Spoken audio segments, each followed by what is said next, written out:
Good evening, everyone, and welcome to episode 16 of Boys in the Baltic Star. Sorry, we're a couple of minutes late. I was eating olives, and Dice Modifiers was an enabler and made me eat more olives than I was planning to. But thank you so much for watching this evening. If you don't follow us on Twitter, please consider doing that if you like what you see at Boys Baltic. If you're watching for the first time and you're enjoying it, then consider following us here as well. Otherwise, just please enjoy. We want a laid-back vibe. You are our crew, after all. Anyone that watches is an honorary member of the crew. And please feel free to use your points in the bottom left-hand corner to make us do annoying things. I don't have any Sharpies, so no one pick the art one because I've got to run off and get some Sharpies if you pick the art one. Do the other one. Do the other ones. Work off those olives. Do the other ones.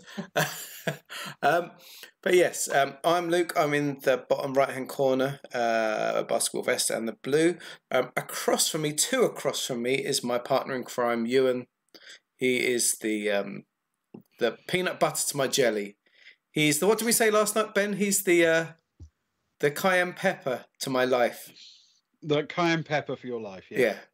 Yeah. And we worked together to create a beautiful story at the cost of our dastardly referee / GM, Ben in the middle, who pretends he's lovely but throws all sorts of horrors at us, and is going to set us up for the evening. Well, thank you for that so flattering introduction. Last time, in a glorified shopping episode, the crew of the Baltic Star did a little tourism in the company of exuberant tour guide Jeremiah von Cotswold, and visiting an unusual theme restaurant where tourists could get a glimpse of a regular Spacer's haunt. After that came more shopping and a quiet evening with a second visit to Cascade before being collected and taken hundreds of kilometres north to a fishing ship. There they learnt a little more of the Commodore's business and perhaps gained a little insight into the activities of the devious Anton Fess. In the cove, which was the ship's destination, the travellers spotted some ruined structures on the shore. And that is where we resume the story.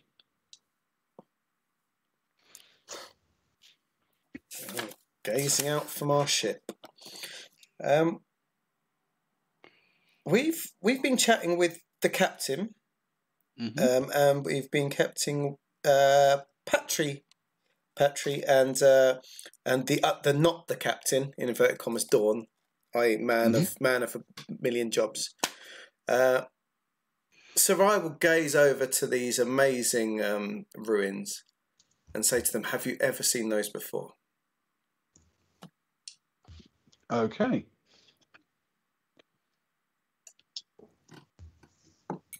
Do they see them now? Yeah, do they see? I know we had quite a good roll, but come on, guys, get your eyes working.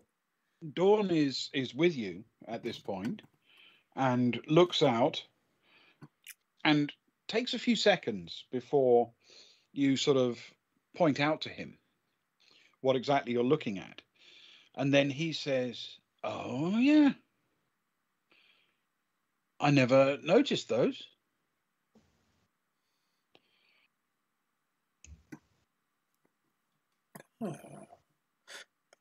Have you ever come into this cove before? Or is this not really so? I know you've talked about fishing further away from coast. Is this somewhere that you're sort of never want to approach before? We generally follow the fish, so we don't come in here very often. Roll a... I'm tempted to say a persuade check. Oh, it's Soraya. Bad choice. Oh no, she's good with persuade. This is all right. Persuade. Right, here we go. They're not warm though, because I came quite late to the table tonight. They're very cold. You've only got yourself to blame. I know they've gone good though. 9 + 1, 10. That's good. Maybe cold is the new warm. Oil. Cold is the new warm. Yeah, the olivey juice. Let's keep them in the olivey juice. He says, "We've only really been in the cove itself a couple of times, both times with the ichthyologist, Mattis Fess. Oh, Mattis. But it wasn't, we were busy doing other things, checking our instruments, taking the time to do some work on the ship. We weren't really focusing on our surroundings all that much. And he mostly seemed interested in what was under the water. Agnar will say to him, well, I mean, I suppose that's just stereotypical architecture, isn't it? I mean, it's probably, an expansion of Earth Park that they run out of funding for or something along those lines, right? Oh, it could be. I mean, it's a long way from Earth Park. You're 1,000 kilometers away. That doesn't mean it's impossible. I mean, I don't really know the history of the development. I know that there were places on other islands, but this one seems pretty deserted to me. But I'm no expert. Fish is what you know, and you know your fish. I know how to fish for fish. I don't really know fish. I know how to take them from being fish and turning them into meals. It's an important job. Well, it looks like, I think we might be heading in that direction. So how are we best served to get to coast? I'm assuming this sort of craft doesn't want to take us right to the beach. No, we've got quite a lot of draft, actually, because of the scoop, which is also the hydrofoil. We've got to be a bit careful of that. If you want to go into shore, your best bet is to take one of our rigid boats. And there are a couple on each side off the ramp. Well, we are all very, very good at sailing. It is one of our great team skills. Given enough hours, we can get many meters. Given enough weeks, we can learn how to competently pilot the boat. Well, that's no problem at all then.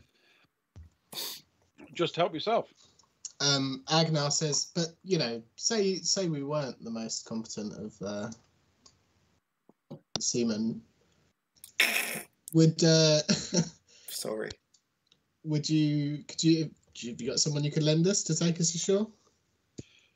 I can check with the skipper and find out if I can take you in. Perfect. Yeah, I'll ask. I mean, as long as when he goes off and asks, Agnar will just turn around and say, should we just go, or do you want to wait and have someone who knows what they're doing take us in? To it was Kara, was it? Who was talking to him? It was Soraya for once. Soraya. Agnar will turn to Soraya. We're out in the wild now. It's all about Soraya. That's probably better. She seems the more level-headed of the two. So he'll turn to her and he'll just say, do you want to wait for this guy, or should we just go for it?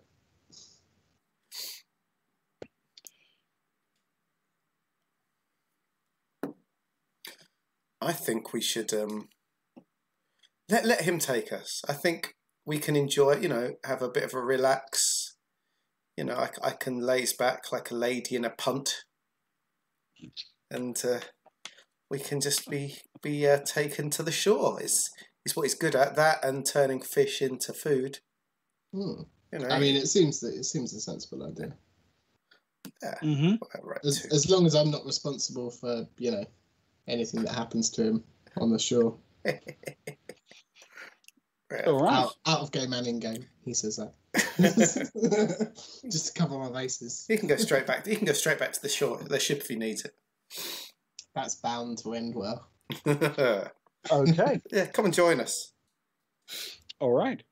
So a few moments later, Dawn returns, leads you to the stern of the ship, and literally most of the way down the ramp. The ramp has gaps on the side of it, which lead beneath the main deck, and which reach, in some cases, areas that pipe through to the top of the main hulls on each side. But as you go further down, they're even too low for that. And there are storage lockers, and there are 2 on each side which contain relatively small motorboats, just open, regular motorboats. And Dawn cheerfully picks the one closest to the stern of the ship and untethers it from its mounting point, drags it out. It appears to be lightweight, easily manhandleable like that. Pulls it onto the ramp, drags it down to the edge where there's just a little bit of a step down into the water, but only a matter of centimeters, and almost in a derisory manner just kicks it into the bay. He then clambers in and waves enthusiastically for everyone to follow. Cara runs past shouting, "Women and children first!" and jumps in. Stefan jumps in second, being the child. Stefan sort of, Sarai sort of rolls her eyes at Agnar and the 2 adult characters. She sort of follows after. Yeah, and Agnar will join as well. Okay. These are the grown-ups. Okay, let's do a quick skill check. As Dawn, success with no trouble at all, fires up the little electric motor and sets off enthusiastically. He spins around the stern of the Explorer 3 and heads fairly rapidly towards the shore. And as he does so, you see the coastline begin to come closer and closer into view. There is a fairly shallow slope leading up from the water into a fairly thickly forested area. And it isn't until you get a little bit closer that you realize quite how hard it would have been to make out these ruins had it not been for the distance you were from it. If you'd been just a little bit closer, the trees would have pretty much obscured everything. It was only because you were far enough away to see the slope stretch away and see the curve of it looking from above some of the lower trees that your eyes began to connect up these very low remnant remains of structures. It's not remotely surprising that someone who had other things on their mind when they visited the cove would simply never have spotted them.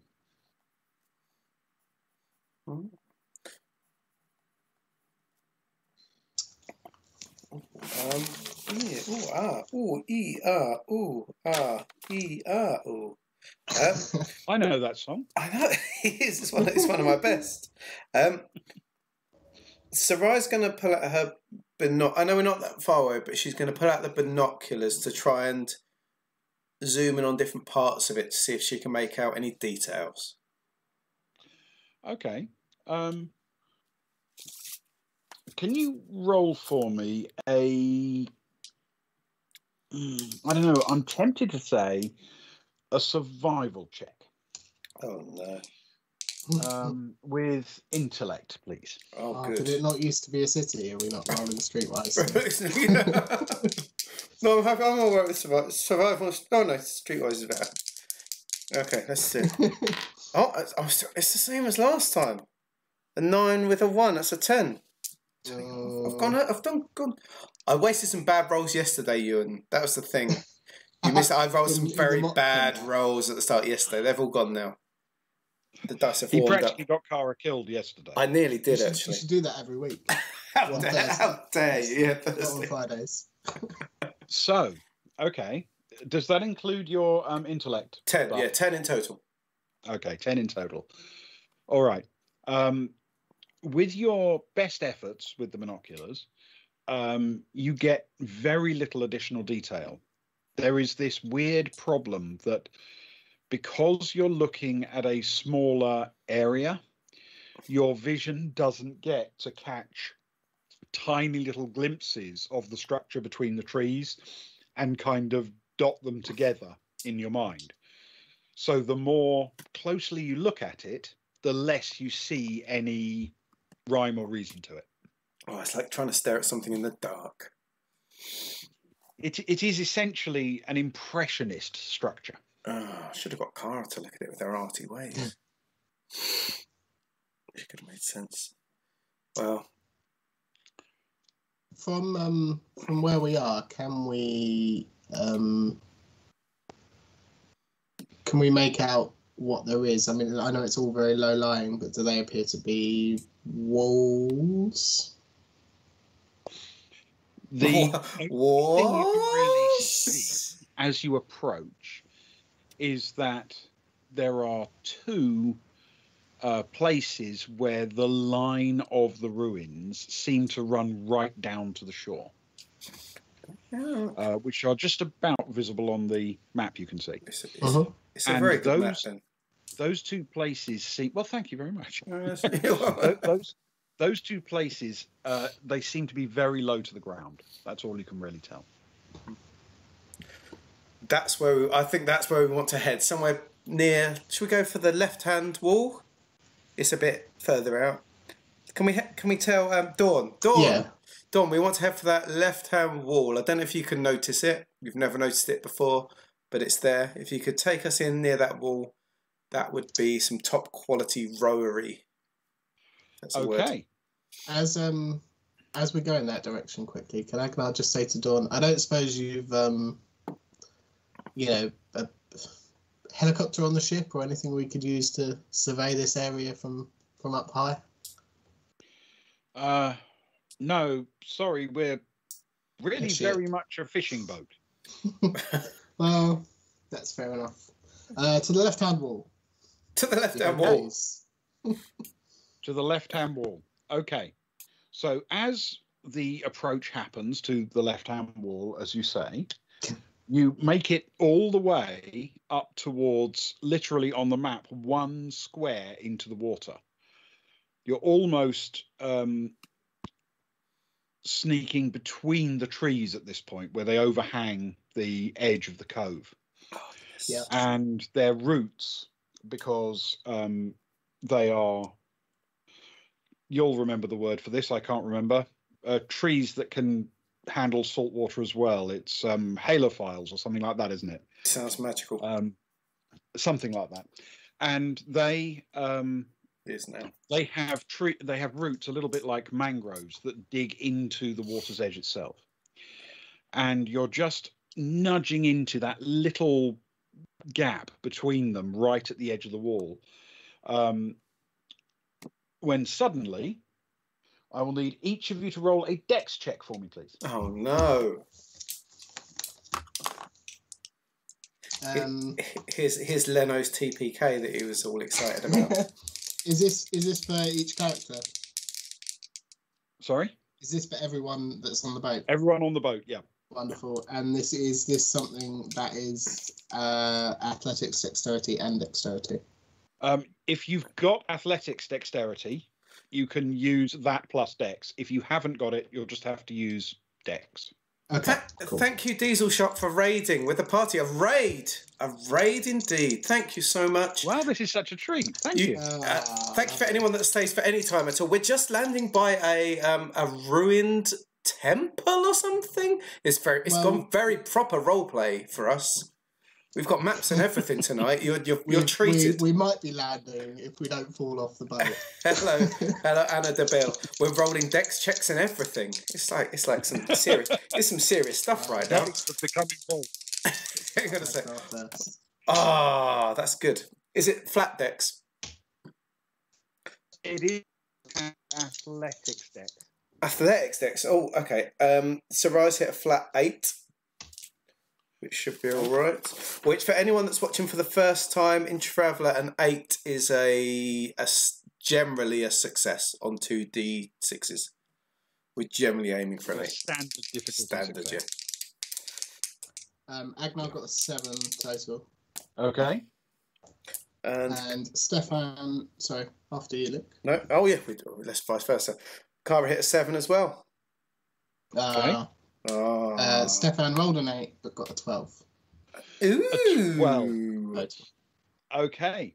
So as you reach the shore, very suddenly and quite unexpectedly, the boat runs aground very sharply just before you reach the actual beach itself. Dawn is already in the process of pulling off the power a little bit and easing down, but it comes as a shock to him as well. The boat tilts crazily to one side. Agnar is thrown onto his flank against the gunwale of the boat, and so is Cara. I think it was roll 7. It was Cara, yes. Yeah, and Cara falls the same way. The two of them hit the. I have a really bad feeling about that. That's just popped up in text, but let's not dwell on that. So the pair of them hit the gunwales, and their weight actually tilts the boat, and it seems to slide and grind off a bit of a ridge, perfectly in line with that wall running out. It appears very strongly that wall or line of ruin, whatever it is, continues into the water just below the surface. Interesting. I wonder if our future NPC, Suzanne von Cotswold, will have any knowledge of this when she turns up at some point in this or a future episode. Wouldn't it be funny if she was related to, was it Jeremiah? Jeremiah Van Cotswold, yeah. I feel very strongly she almost has to. I'd like the fact if they have nothing. I'd love the fact if they have nothing to do with each other. Just totally. Yeah, just got the same surname, nothing to do with each other. So we've run aground on this thing that's coming down. I guess Soraya will try and hop out onto that wall as it comes out of the water, with the idea that her arm is going to be thrown out for anyone that might be struggling at that point. She'll naturally go for Cara, of course. She might tend to go to Stefan first, but he's okay. So her natural second guess would be make sure the little arty girl doesn't drown. So absolutely, they did not fall over the side of the boat. They fell heavily against the gunwale, but the gunwale has some give in it. This is a small boat; it rocked as they hit. There is no significant injury. After all, they rolled 7s, not 2s. Yeah, it wasn't too bad. That is cool. So I'd say instead what she'll try and do is, as she sort of goes on that, she'll try and grab hold of the boat and try and haul it against that bit of wall, like try and give it a bit of security as she can, somewhat. Okay. Yes, fair enough. And the boat, once it slid and ground its way off that wall, not appearing to do itself any real harm. It was going very slowly when it ran aground, and it's a lightweight, open boat. It bobs around quite happily, and Dawn grunts, guns the motor a little bit, and slightly more gingerly tiptoes right into the shoreline, and very quickly gets the overhanging prow of the skiff-like boat overhanging the actual beach area with its fairly thick layer of undergrowth. Oh. We need David Bellamy. Agnar will stand up and sort of just rub his side a little bit. I know it's only the boat has a bit of give in it, but so does Agnar, and he's a little bit older than the rest of them. He's got a bit of give in him. Oh, that'll bruise in the morning. It's too much barbecue. That's why he's got a bit of give in him. Yeah, definitely. That's true. And then he'll go ashore. Okay. All right. Is anyone joining Agnar, or shall we wait and see what happens to him first? Yeah, let's see. Let's look for any blowpipes or anything that suddenly come pinging in out of nowhere. Yeah. No. Stefan's definitely more cautious, but he will eventually. Kara hates the ocean. She's quite happily jumping on board next to Agnar. She's going to use his arm for ballast, and she's got hoik herself on board and sort of probably with her clumsiness, she'll probably half pull him back into the water, but they'll probably just about be okay as they come out. And then Soraya, she's on the little wally bit anyway, so she'll sort of walk up. She'll sort of walk towards them, but still on the wall. So I guess by this point she's a little bit higher than them. You know, like at the beach when someone's on the groin and is a little bit higher than everyone on the beach looking down. That's what she's trying to achieve. Okay, so she actually steps up onto the wall. Now, what she notices immediately is the wall is made of extremely solid stone. It is very, very hard. This isn't crumbling or eroded away in any significant way where it lies along the ground.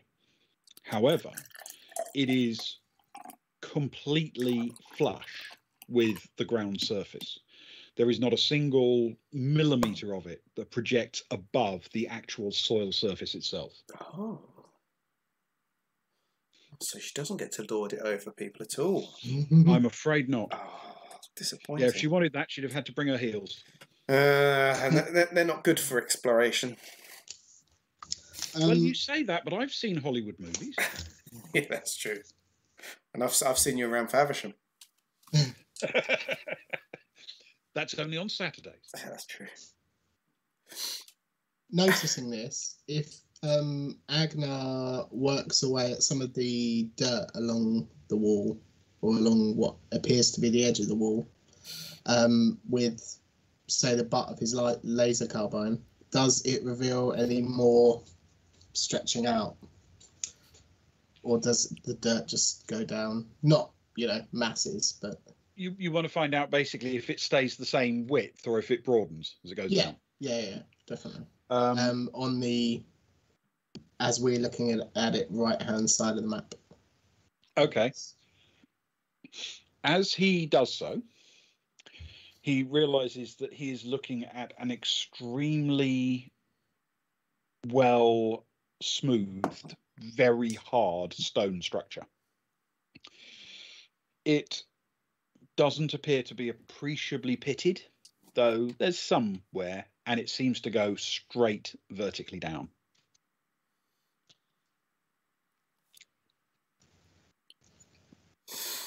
He'll point it out to everyone, and just do we think we're on top of something?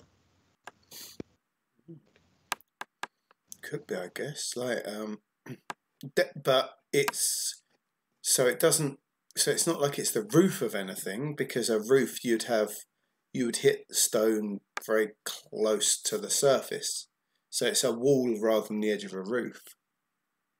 You would assume. Yeah. Maybe the wall's been broken down, or the land has changed, so it's filled in a little bit. I guess. But if it goes out to sea, who digs foundations in water? Just use the word. How old is this? You mean the groynes going out to sea? Can we use the correct word here? The stone groynes. Come on, you understand. We're a coastal world. He's going to use the word groin for everything he can, irrespective of whether it's the right word. It's close enough. I've been brought up in a coastal area. It's normally wood, but it can be stone today. Yes, that's the reason you fell in love with the word groin. It's the one time I can use it in however many episodes of this we're going to do. So let's make use of it. I'm not pretending we're like a high IQ show. Well, you guys might be. I just like the word groins. Ben certainly is.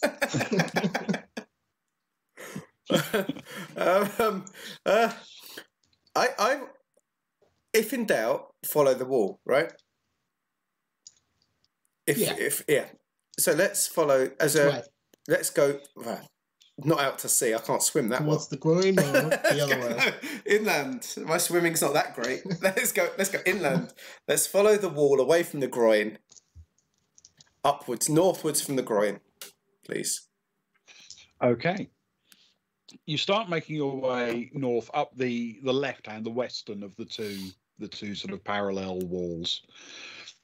And after not that many meters into the forest, it comes to an end. Oh.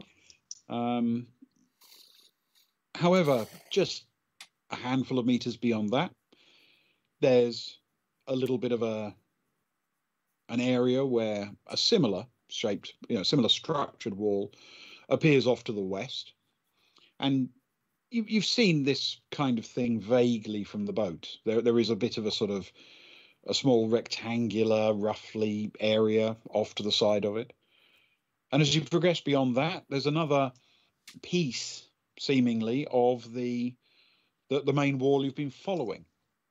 But in between those bits, there seems to be just earth and tree roots. As we go, can Stefan will say to Kara, Kara, have you got any software on that thing that could perhaps like track our GPS and draw a little map of the route that we take if we walk along this wall the whole way? Well, funny you should say that. I'll have a look. What's my Wi-Fi like, Ben? What's my Wi-Fi like, Ben? We're hundreds of miles out from town. What's my Wi-Fi? How many bars have I got? Am I all right? You have communication with the various orbital stations and satellites. You have a reasonable amount of communication. It'll all be in system data, but that's true everywhere pretty much. Right. Looking at the stuff I've got loaded on the computer, intrusion is nothing, security is nothing, translator is nothing for now. The interface is just for the fact that I can run it through a headset. Agent, I can get doing things. So it'll be agent and expert. Something on expert would probably be, I'd like to set the agent up to track our movements, to set, I guess I've only set it out from now, but from this point, so I guess where we've just joined that wall, which is three squares up from where that first white line goes, I guess. I'd like the agent to run basically where we go. So wherever we follow, I don't know if it's skilled enough to follow or whether Kara sort of needs to almost click as we go so that it can do it. But something that means that we can follow. You're going to need to roll an electronics computer check. Okie dokie. Did I sound like I knew what I was doing then? Not really. Oh. Luckily Kara does. Okay. You did to me. Thanks, man. Okay. Electronics computer. Luckily Kara knows what she's doing. Electronics computers, yep. Okay, let's give it here. Here we go. Do I get any intellect or education on that? You can have intellect with that, yeah. Thanks, man. Because she's got more than I have. Okay. It's a low bar. I'll tell you what I know, right? It's the third 9 of the evening, though. Third 9 plus 3 is 12. Keep those dice. Keep those nines going. I've kept them in my hand. They're sweaty now. They're full of olive juice and sweat is what they've got in them.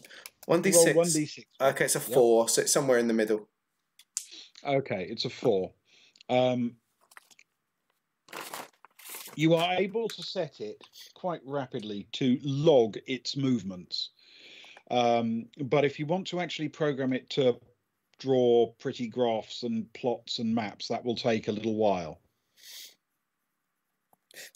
But I guess if the idea is I follow the wall for now, will follow. You'll have the data, but it may not be useful. It may just be numbers. Okay. Well, until you do some work on it. I'm a mathematician. I love numbers. Let's stick with the numbers. We love the numbers. Numbers and groins. Numbers and groins. The two loves. There's the episode title for you. Numbers and groins. Numbers. I go like that. Numbers and groins. Yeah.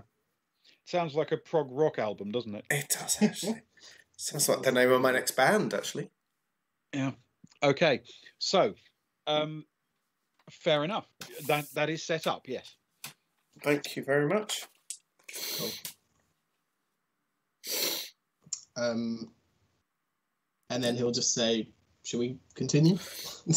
So now Yes. Kara's kind of staring half down. Well, she's close. She's got the agents. She's got the headset, so it's running through that. But now she's very focused on her feet, I guess, because now she's in serious mode. If we're going to get the data, I need to follow this correctly. Okay. So she'll be like, "Yes, we can, but I need to follow wherever the wall goes. For now, I will go." All right. Okay.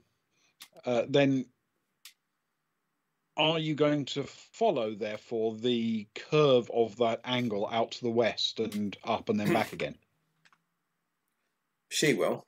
I don't know if Okay. everyone else will, but now that it's like following the sat nav. If you don't know where you're going, you've Yeah. got to either go for it or not go for it. I mean, Fair Agnar enough. won't let her go off on her own in what I assume is a reasonably thick wooded area. It is fairly thickly wooded, yes. So the whole thing is fairly thickly forested. at least in pairs if the other two don't want to go along as well. Okay. You make your way around the curve. It is only, a few meters on a side. It doesn't take very long. And it brings you back towards the wall. There doesn't seem to be a literal connection or anything. It just peters out in some soil and tree root and detritus. But you can easily see that if you turn left, turn north again, you'll be back on the path that the wall was taking you. Well, we'll carry on with that. As we go, can Stefan will he'll open up his hand and get out his laser pistol, and he'll sort of do it very cautiously, standing back, holding out his hand, and can he shoot the top of the wall, top of what was a wall? He'll shoot the bit that is ruins, flat with the ground. Oh, okay. So down. the little short bit of north-south wall to the north of where you were? Yeah. He's not particularly fussed about which bit. He will just find a segment as we walk along and just fire a laser shot down into it and just see what happens. I'm not going to make you roll a gun combat check for that. Thank you very much. It's most gracious. It feels ridiculous. Given that you can literally stand as close as you like and take your time aiming. Yeah. Even Stefan might hit from there. So the shot hits and leaves a mark. Not a particularly impressive one, but a mark on the wall. Okay. So there is like some form of mark, but no indentation. If you rub your finger over it, you can feel there's some roughness. There might be a slight indentation. This is obviously made of very hard stone, but it's not indestructible. What Stefan's going for here is, do you remember the carvings when they were shot with a laser rifle? That was indestructible. Yeah, that was indestructible. It's not the same as that. It does not appear to be the same as that. Cool. Okay. Then he's a much happier bunny as we continue. I thought you were just trying to be a tourist, like on the Great Wall of China, where it's falling apart because people just keep nicking rocks from it. No. That's all right. Good. Got to leave it how you. There was an experiment. Leave it how you find it, man. Leave it how you find it. Well, yeah, but people took away so many bits of the Berlin Wall; it's not even there anymore. Exactly. I'm less worried about that, to be honest. Yeah. I think we can all get behind that. Well, you can't get behind it anymore. That's the problem. No, you can't. Anyway, yes, okay. So, are you pressing on to the north, however cautiously? Yeah, let's keep following. Yeah. Stefan will be keeping an eye on the tree line more than an eye on where he's actually walking. Mm-hmm.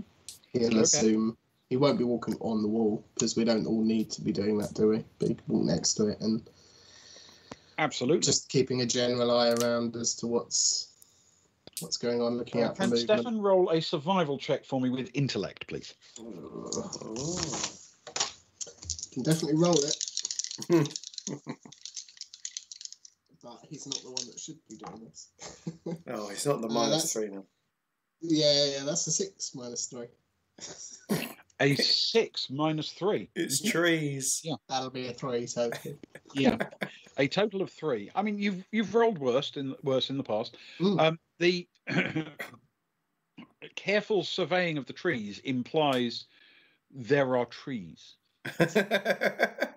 Wonderful. That is what you are able to glean with the 3. It's good to know.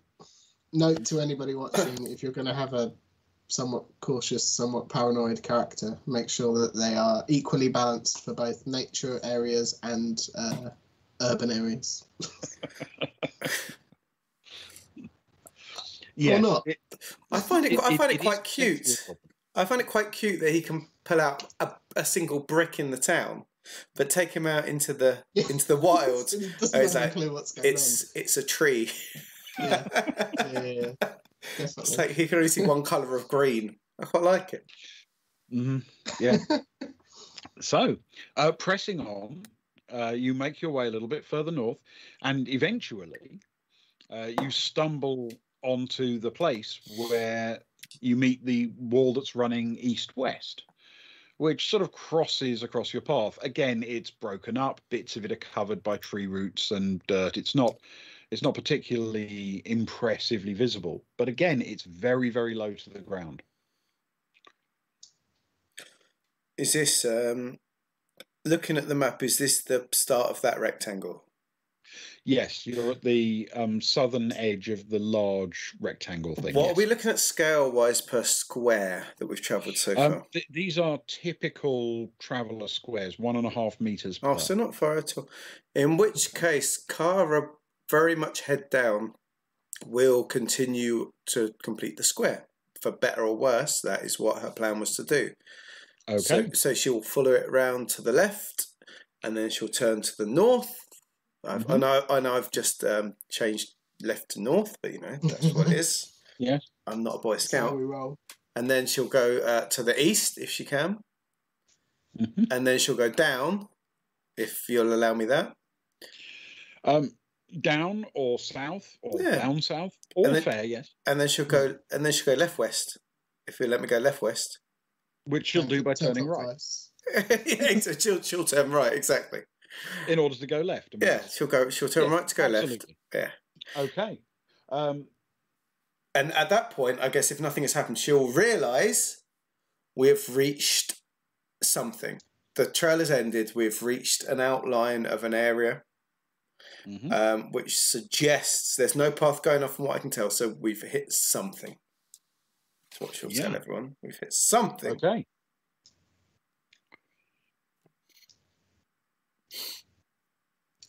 Is the wall where you say it's very low to the ground? Is it uniform all the way around? Where you can see it seems to be essentially flush with the surface, or even a fraction, a couple of millimeters lower, but exposed in a little depression. It is at no point sticking up above the main thrust of the surface. No. Okay. In the middle of the area where we can see that there is something, but it's quite an open area. So I'm assuming if people wander, they can start to see. Yes. As the trees thin out, there is something. Yes. Can Sarai would like to start searching around to see if there's some sort of hatch or opening or something in this area. Okay. Can you roll a survival check for me with intellect, please? If I don't get a 9, I'm very disappointed right now. Oh, is it survive 1 intellect?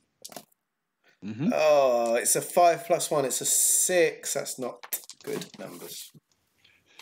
Okay. You walk across the sort of rather unusually shaped surface that is exposed in that area, and find some much larger areas of exposed hard stone surface.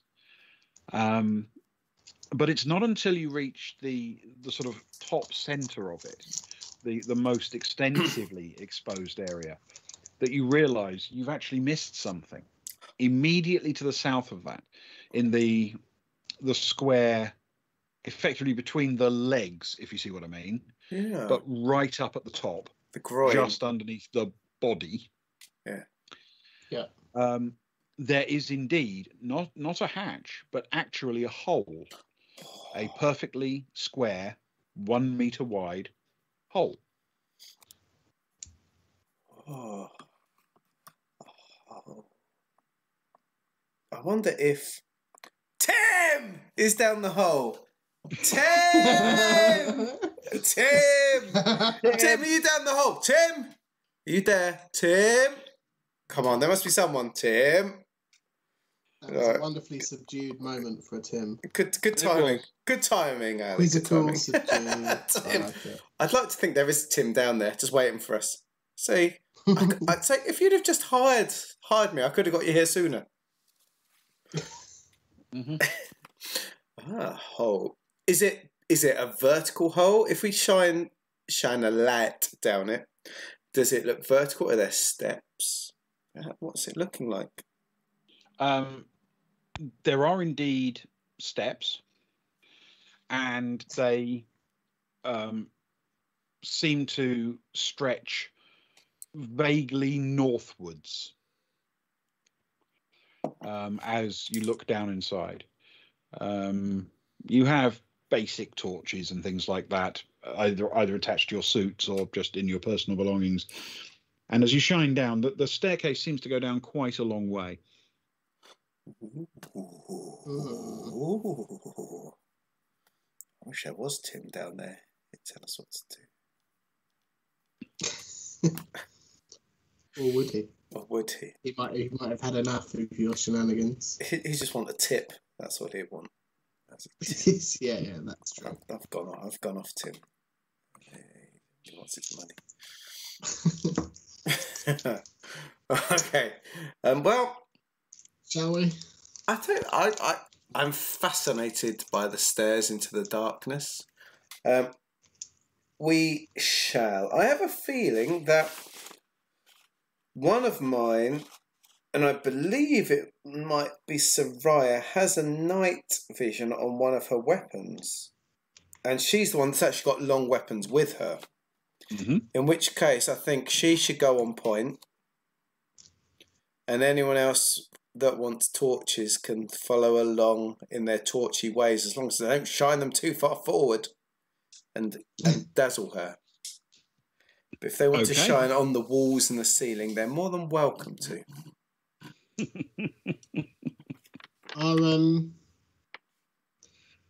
Before we head down, are the steps dusty? Can you roll a survival check for me?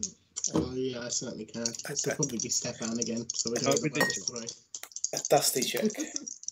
Check the dust, man. It's much better, but it's probably still not good enough. That's a 10 minus 3 is 7. You're rolling a hay fever check or something. An allergies check.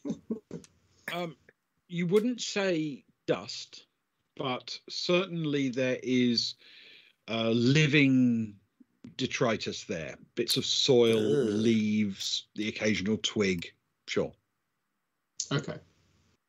All right, no worries. Right, cool. Yeah, let's go. Should we go? Stefan will say. Looks fine to me. Shall we? Let's go. This is very exciting. Okay. All right. You make your way slowly down the stairs, taking care. Who's leading? Can I have an order? Soraya first. She's got the night light, so she's constantly looking through the aim on her rifle. Mm-hmm. Here, there, and everywhere. Sorry, I was going to say Stefan would probably naturally be quite, hanging out with her, close to her, I guess, unless. No, Kara's going at the back. Right. Stefan. Stefan. If Kara's going at the back, then Zoe will tuck in beside her. Yes. Good on Zoe. Cool. Agnar will go in between Stefan and Koa, I guess. Okay. Fair enough. So, very, very slowly and gingerly, the party makes its way down. And at the very bottom of the stairs, there's what appears to be a little sort of alcove recess where the wall has been shaped in order to give you a place to alight when you get to the bottom of the stairs. As if when the staircase was designed, it was designed so that you could come in from above, but then they realized they wanted it to come flush against a wall. So they just dug out a little bit of space to give a bit of landing room for the stairs. The stairs widen slightly as they come down, and they end with little steps off to the side and round to drop you off into a fairly straightforward and pretty basic corridor area, which appears to be very, very slightly lit with a faint glow. It would be too dark to see with any comfort, but it's certainly not pitch dark. With the benefit of your torches and night vision equipment, you can see well anyway. Which means, for the first time in a while... Oh, no. Not initiative, surely. I think this is a perfect moment to actually have our little break so I can set up a map for you guys. Oh, no. I don't know what to think about that. Can I go at the back? A 3-minute early break must mean bad news for us. That's all I can think. I don't know what to make about a 3-minute break. This could be a long second half. I need to go and prepare myself. On that bombshell, then, let's have a break. Fill your glasses for the customary toast after half term. Half term? I'm on half term. I don't kids, aren't I? We're gonna have a week off. If I don't put music on for the break, Mr. Leno's gonna rip me another strip. So I need to be very good with my music setting. But otherwise, quite rightly so. Otherwise, take a few minute break. Toilet break, do what you need to do, charge your glasses, get a bit of fresh air, and we'll be back in 5 minutes with a map. This is like proper role playing. I'm quite excited. Okay. It's almost like we know what we're doing. Right, we'll see you guys in a few minutes. Toodaloo.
Welcome back, and in a very irregular turn of events, which I'm quite upset about, and I can tell from Ewan's expression. Ewan doesn't get angry, but he has these like micro expressions, like that TV series Lie to Me, and Ewan is full of micro expressions, just like that. He's fuming as well. In what is very untraditional, Ben is going to give the toast today, not over the traditional image, but over some kind of role-playing map. I know it is very unorthodox. Are we role-playing or something? I do apologise to regular viewers who are used to seeing us have the image up of Greyhill Bast while we toast Greyhill Bast. But you'll just have to trust me on this, that we are nonetheless thinking of Greyhill Bast as we collectively toast the late, great Greyhill Bast. To Greyhill Bast. Who is currently spinning in the grave that Luke and I put him in, because Ben didn't put up an image. Oh, you can't. But look on the bright side; it was a better toast than the limerick. Yeah, that is true. When the limerick comes bottom of 16 episodes of toasts, it's easy to go. Absolutely, Mr. Lerno. Ali, I'll drink to that too. Quite right. You know, I'm not allowed to use points for things unless it's one of those things where you type a name afterwards. I'll drink to that too. I'll flex and I'll do one for you. Thank you very much. All those Imperial credits you have. Thanks, man. Imperial credits. It's a weird little quirk. I can't do it unless I have something to type after it. So if I can make someone do a joke, I can do it. Selena, I'll drink to that. To the lake. Yeah, Greyhill Bast. Mm-hmm. Come on then, you dastardly dungeon master. What are you going to hit us with? Okay, so you can see yourselves in a passageway which heads east and west, and there appear to be two sort of additional passageways to the south. Oh, God. So it's really down to you to pick your poison. That's a lot of passage. It's very late in the evening for me to make decisions. Almost one each.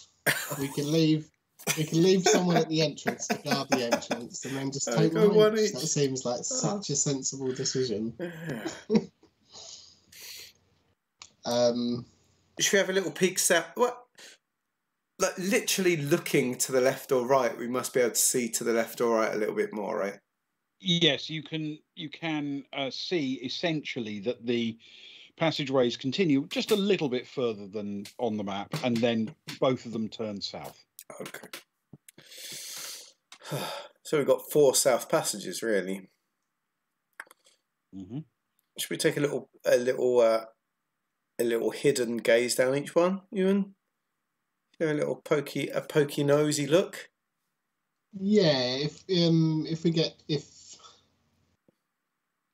Stefan gets right up to the corner of one of those walls and then just sticks his head round without actually revealing the entirety of his body, small target. Okay. Would Stefan like to go west or east? Come to that, one of the southern ones. Can Stefan go to the southern one on the east? So the sort of one that you can see the entrance to there. Yeah. So the middle corner of that. Yes, he absolutely can. And peering inside, he sees a relatively small-ish chamber. And from that side, he can see there appears to be a pool of water, not a very big one, on the right-hand side there. He'll look back at the rest of the group and just sort of shrug his shoulders. And I guess he'll say to them, it looks okay. There's some water, but can't, quite quietly. Can't see anything dangerous. Okay. There's some water. Oh. I guess in which case, Kara will go to the westernmost on those, taking that right-hand corner. bearing herself in as the glass woman that she is, and squinting down that corridor, please. The very westernmost. No, the one across from Stefan. Okay. Mirror image of his position or the western side of the corridor? The eastern side of the corridor, please. Okay. Very well. Between you and peering a little bit into the dark and looking round the corners, you can actually begin to see the layout of the room to the south. Ooh.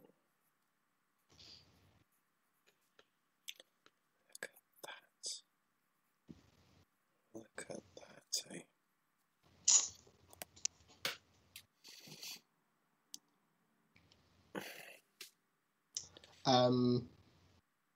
Stefan will edge forward, and if he does the same to that little corridor that he's in, if he does the same thing to the corner that's south of him, and just looks around into the center of the room. Okay. And just checks that there's nothing obvious there. So Stefan essentially wants to go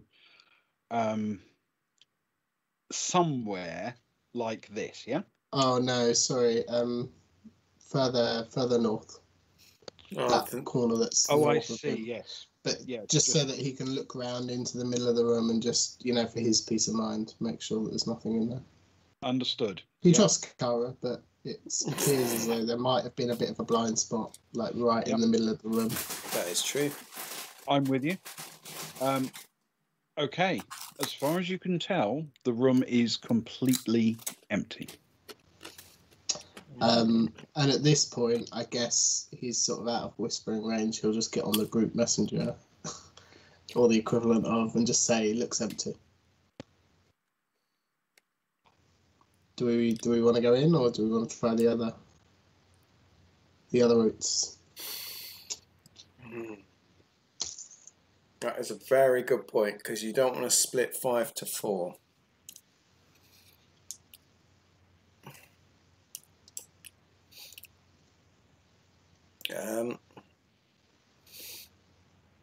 Soraya will move towards the west, tapping Agnar on the shoulder in a very military-esque way as she goes. Mm-hmm. And so she's going to head to the west of Kara, to that corner, and work her way along that wall to the west. Heading towards heading into this little room you're looking into, or heading west along the corridor wall? Heading west along the corridor wall. Right to the corner where it turns south? Can we go halfway along to start with and see what I see at that point? Yes. Yeah. If Soraya heads that way, what she will see is just a completely plain corridor with this. It doesn't appear to have any exits or anything like that. It just turns south. She's going to beckon to Agnar to see if he'll follow her at this point. Yeah, Agnar will follow, and he will, as he walks off towards her, he'll look at Zoe and he'll sort of gesture, like that way with us, your choice, sort of thing. Mm-hmm. Okay, so how far is Agnar going? Is he going to go along until he can peer down the corridor to the south? He'll probably stay in behind Sarai. He'll let her lead. Okay. It's her. Yeah, he'll let her lead as long as she's happy to. He'll just be there for backup. Excellent. In that case, Zoe has been through these kind of things before, and she will locate herself on the other side of the corridor. Gets the better view. Shravara will edge up to that corner. Okay. And crouch down so that her head is below waist height and take the tiniest little peek around the corner to see if there's anything there. She'll do it through her sights if she can to see. Okay.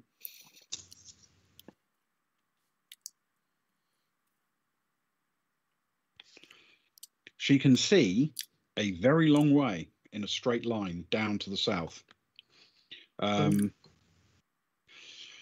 The corridor heads down to the south quite extensively until there is an exit east and west, some way further south, and then it continues beyond that and continues into what appears to be a larger room, or possibly a crossing corridor down at the bottom.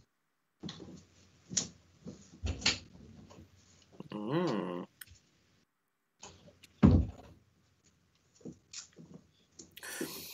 I feel that even if we're not going to take further fear of being outflanked, I feel for the fear of being outflanked, at least, Cara and Stefan should at least peek down that corridor, even if they're not going to, the one to the right-hand side. Does that make sense? Even if we're not going to go down it, while we're not in combat order. Yeah. See what's there. Before we go off though, just quickly, we didn't have to get into vac suits or anything pressurized. We're in breathable air, aren't we? No, you're wearing either vac suits or a breathing mask. Stefan's got his mask on, hasn't he? Is too high. Yeah. Right. Okay. Cool. Okay, that's not a problem. Don't worry. Before we go, can Stefan just take a little look into the water? Yes, just absolutely. Gauge how deep it is, I suppose, or try to attempt to. Yes, sure. Do you want to stick your hand into it? He won't stick his hand into it. He'll just he'll look down and just see how can he see the bottom. I know the light in here isn't brilliant, perfect, but by shining a torch from the kit into the water, Stefan can see that the pool is quite deep, but only in the middle. The edge seems to be quite a shallow depression. Okay, cool. And then he will, if Kara's, messaged or gestured that we should go off that way, he'll go off towards the east with her. Yeah. Effectively to the mirror image of where Soraya is, yes? Yeah. Yes. Okay. And I guess Kara will do the backing up. All right. Then that puts Stefan there. Kara will go essentially just behind, I guess, somewhere like that. And perhaps unsurprisingly, what you see in the east is a mirror image of what you see in the west.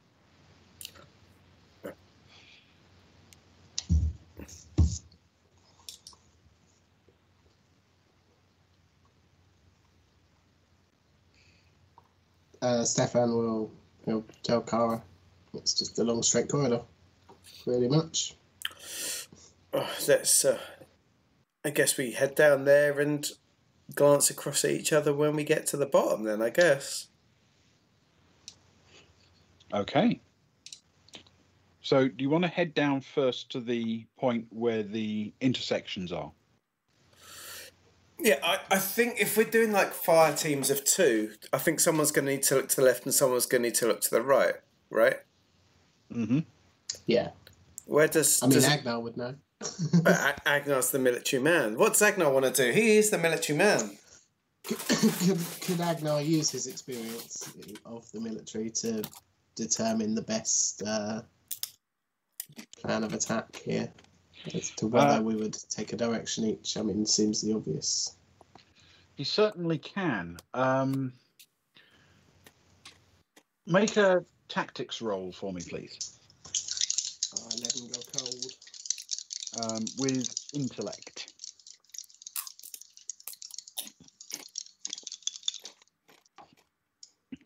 Ooh, that's a 6 + 1 is 7. A 7. Okay. Sorry, Nick. His best guess would be that what you're doing is reasonable enough. He'll look over to the others and look over to Soraya and just give the nod. Okay.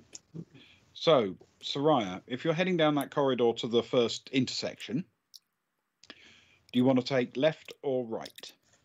I will take the one looking to the east. So basically go directly down the wall, but I'd like to kind of do it.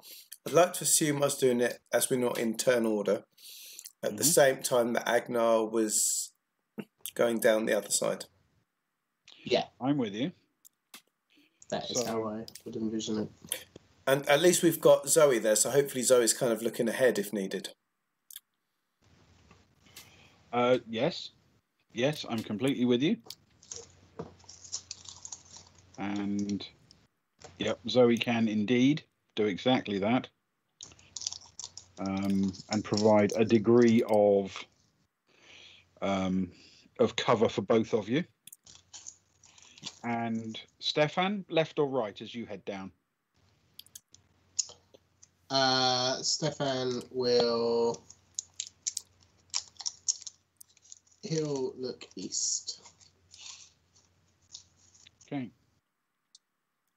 So if he heads down the west wall, he'll be able to peer east more easily. Yeah. If that makes sense. Yes, it does. And Kara? Go the opposite direction then. We'll cover the other way. Okay. It feels strategic. I don't know if it is, but it feels good. It may be because I'm a number of drinks in. It feels like on the money. We'll find out soon.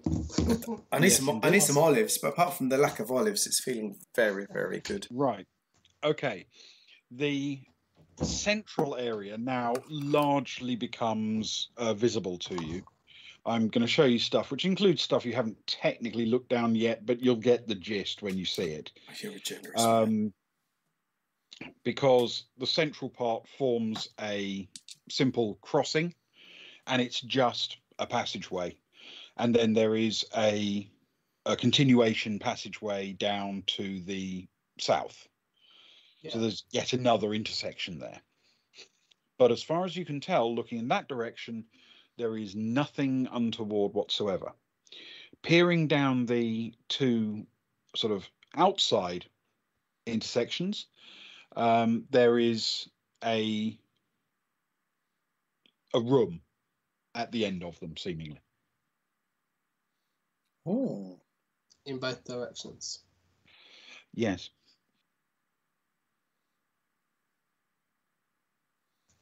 Oh.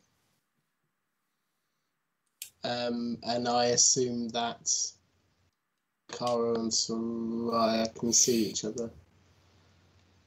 Peering out the corridor? Essentially, yes. Okay. Hey. So you're saying there's rooms to the left and right, did you say, from what we can tell, or the bottom, did you say? Sorry. To left and right. Off to the west and off to the east of the areas you're looking at. Those two passageways seem to lead into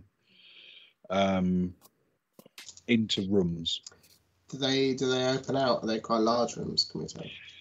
They don't seem to be all that deep from what you can see. You know, there's not that much of them beyond the end of the corridor, but they both stretch north and south, so to speak, a significant distance. Okay.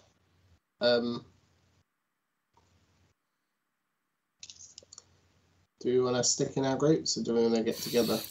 I feel stick it on the messenger. The left-hand group feels secure. I think the left-hand group can take a room, if that makes sense. I'm slightly more concerned about the right-hand group, but should we do the left-hand group and see how it goes? If that makes sense, because if there seems to be a balance to the force. Do you know what I mean? I do know what you mean. Should we?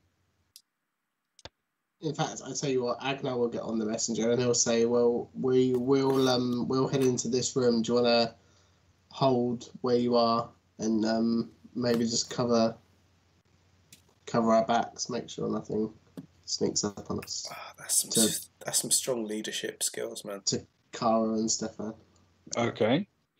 So, Agnar, if you're heading down that passage to the west, are you going to hug the north or the south side of it, essentially? He'll cross over to the south side of that passage. All right. And that presumably means Sarai will take the north, is that right? She'll just head straight across and hug the north, and hoping that, I'm guessing, yeah. So she'll head across to the north. Okay.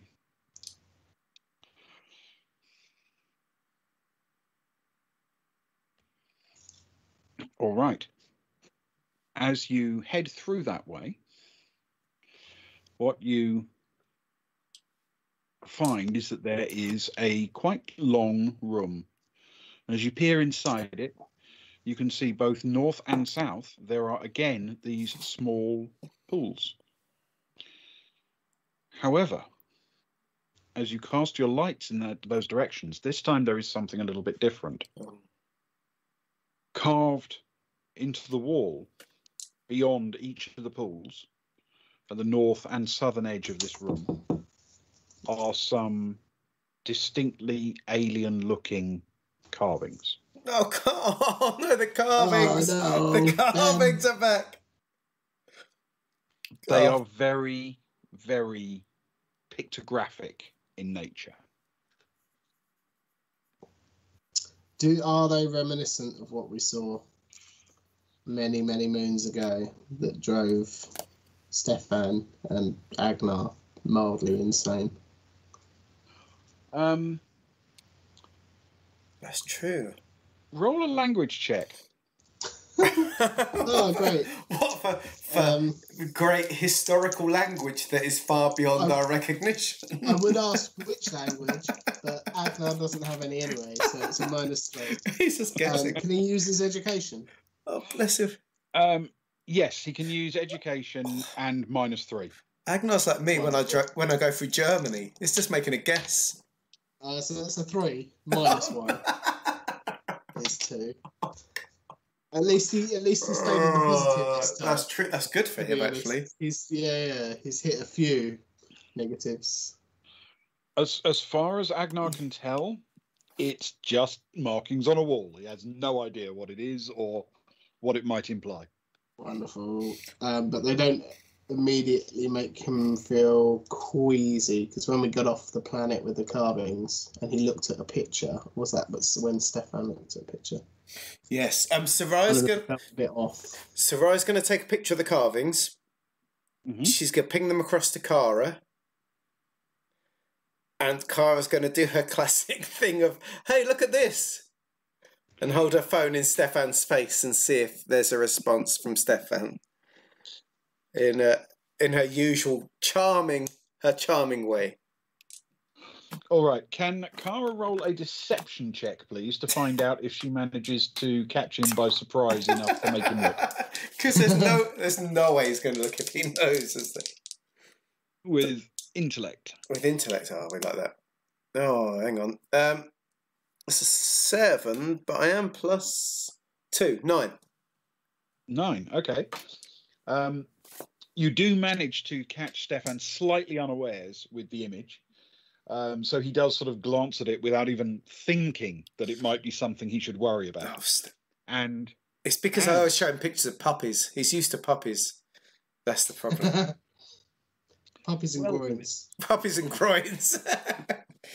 See groynes if you've joined us late. Classic Kara. And yes, Stefan has no reaction, visceral or otherwise. Ah, wonderful. Stefan will be like, yeah. And are they from? Are they the ones that have they found something in the other room?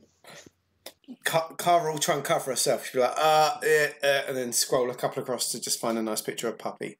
So I meant this one. Look, it's a puppy in a basket. A little meme for you. Sorry, I messed up. I got a bit confused.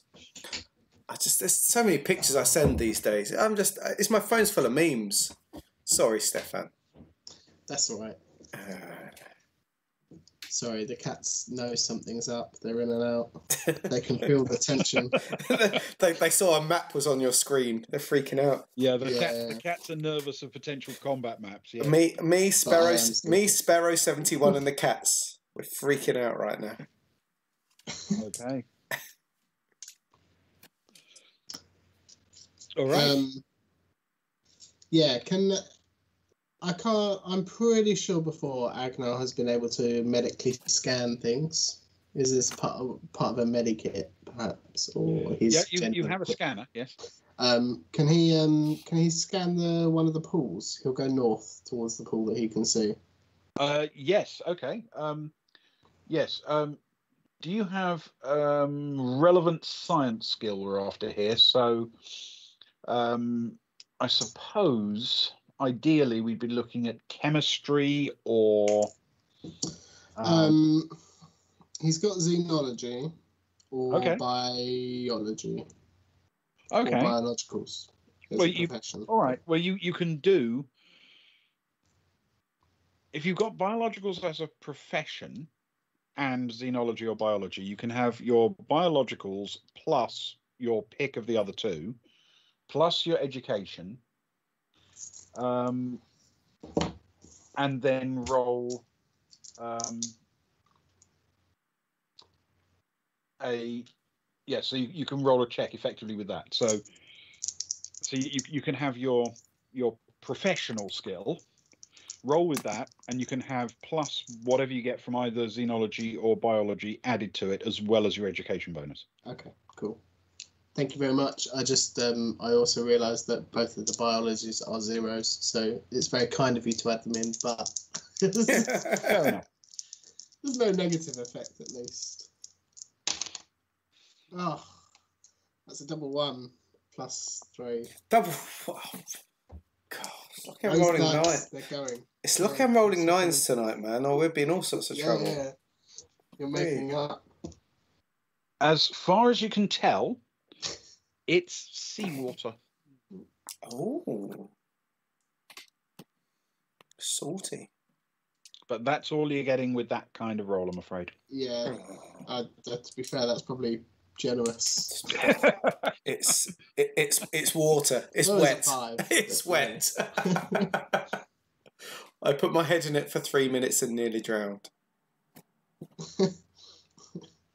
Needs more oxygen. Needs more oxygen. Oh no, wait.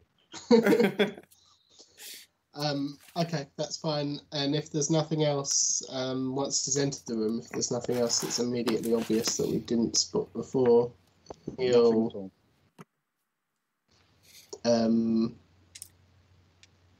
sort of look over to Soraya and just be like, should we investigate?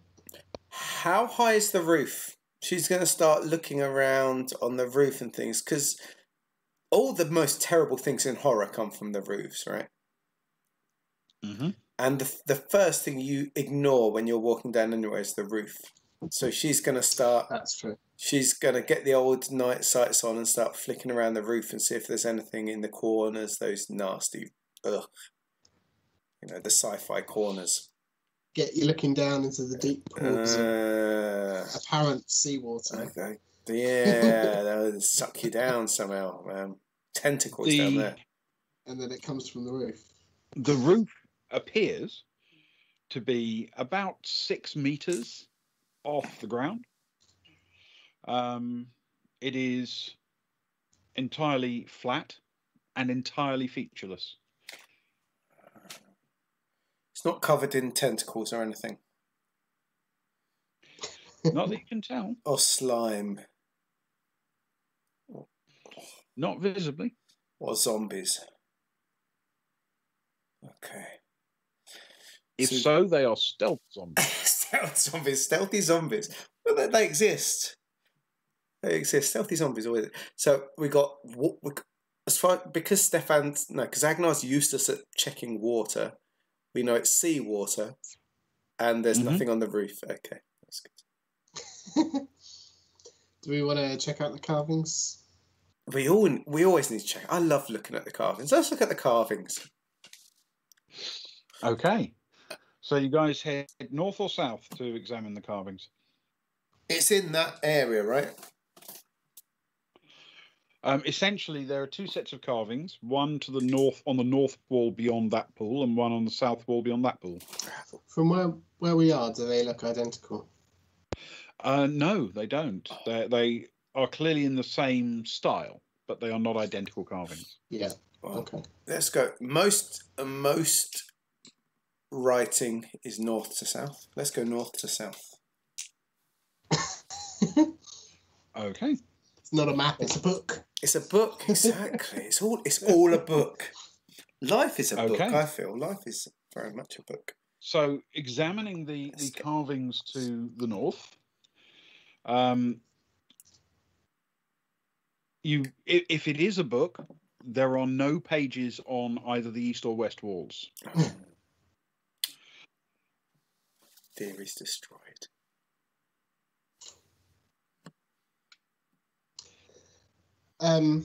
Does anything happen if Agnar runs his hand over them? Ooh. Can you roll for me a survival check? Does he get sucked in? Does he get sucked into the wall? With education this time, please. Oh, that's much better for Agnar than it is for Stefan. In fact, that would have been a -4 for Stefan. That would have been death. Stefan would have been sucked into the pool somehow. Yeah, that is a 10 roll plus 2 education. It's a 12. Okay. And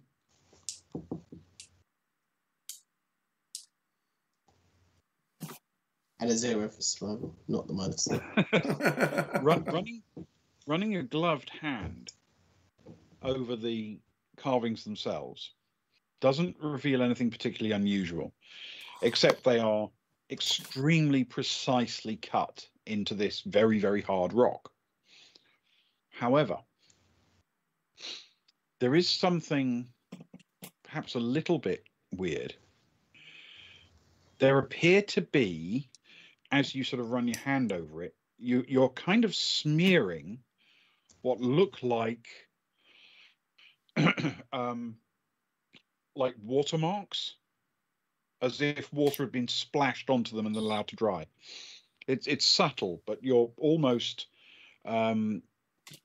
feeling the smear of leftover thin layers of salt that have been splashed against them, perhaps. That suggests something is either coming out of those holes or going into those holes or tentacly waving around from the holes.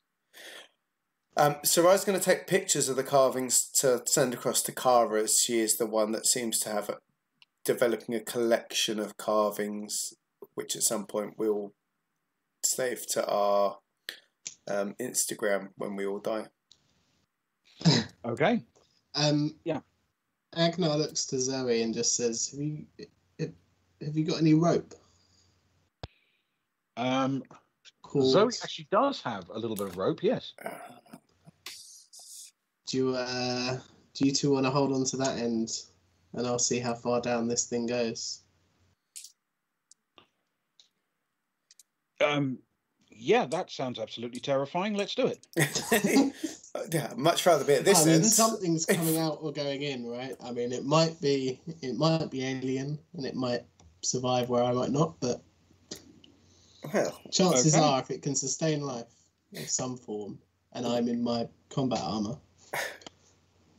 In fact, we're the alien on this planet. So yes. We relocate Agnar into the relatively small pool. He'll start Look at him. tentatively with a He's foot in there. and just make sure it doesn't eat away at his armour or, you know. Oh, he's in there. Look at him. He's in there. That's so cute. It's a perfect fit. It is. Yeah. And Soraya also holding on to the rope behind Zoe, just able to pull him out if needed. Yeah, that's good. Before he goes down, he'll just look at them and say, if I don't make it back, don't let Stefan have my whiskey collection. Yeah, Zoe says, it'll be gone before he sees it. He nods. And lowers himself down, I suppose. Is it? Okay. Glub, glub, glub. Yeah, I mean, he's not going to go head first. He'll lower himself feet first. He's not like some kind of deep sea diver. What is perhaps supposed to be an impressive and even heroic moment isn't actually quite as heroic as you might have hoped. The actual shape is somewhat like a cone. And though there is a hole at the bottom, which is visible when you sort of poke your head under the water and get down there, it's only maybe 3 meters down, and the pool gets progressively narrower the deeper you go. And Agnar is in water where he can't quite stand up in the middle of it, you understand. But if he literally sticks his legs out sideways and braces against the side of the pool, his head would be proud of the surface. Oh, Stefan. Agnar, sorry. You tried. It looked good. He looks around somewhat embarrassed, I suppose, to a certain extent. And then just look back at them and say, "Well, it's just as I thought. I don't think anyone's going to be able to fit through this hole." Just as I thought, just as I expected when I dived down. But thanks for the rope anyway, just in case. Did you say there was a small hole at the bottom though, so something smaller could get through it? Yeah, the hole at the bottom is something like about 15-20 centimeters wide. Okay. It itself isn't necessarily a completely uniform diameter, but it's big enough to stick an arm in, but not a person.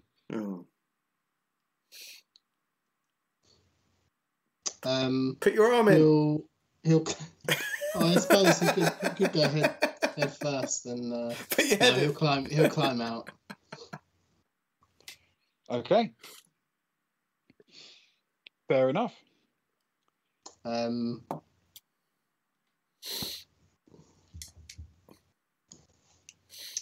Well, that was a bit of a non-event. I enjoyed it. They're clearly designed for something. No, yeah, that's just Agnar saying that's the group. That's not me. Sorry, I should have made that clear. Clearly, something either goes down or comes up, or there is a hole down there. Soraya heads to the south to take a picture of the carvings from the south. She sort of heads off on her own, I guess, a little bit ahead of the others, while as Zoe's sort of pulling Agnar out, coughing and splattering and explaining his way about his magical trip. Once he's out, she heads straight to the south to take a picture to send over to Kara, so she's down there on her own for a second, just scanning in the photos. Right, so Soraya takes picture of the southern carvings. Yes. Fair enough. While she's doing that, without much reason to do anything else, Zoe will return to the cross corridor just to keep an eye on the others, just in case, Oh, of course. As the pictures are coming across to Kara and she's shoving them in Stefan's face, or at least the first one, we didn't see any in that the first 2 pools of water that Stefan and Kara saw in that area. We didn't see any carvings. No, you didn't spot any. Okay. Cool. Let's do the eastmost in the hope it's the same, and then get some records. And are you happy for that? Yeah. Let's check out the east. Okay. Agnar will make his way back to Zoe as this is once he's out, as this goes forward.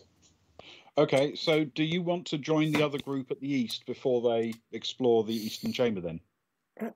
That's not a bad idea, to at least get to that crossing. There's no reason not to, is there?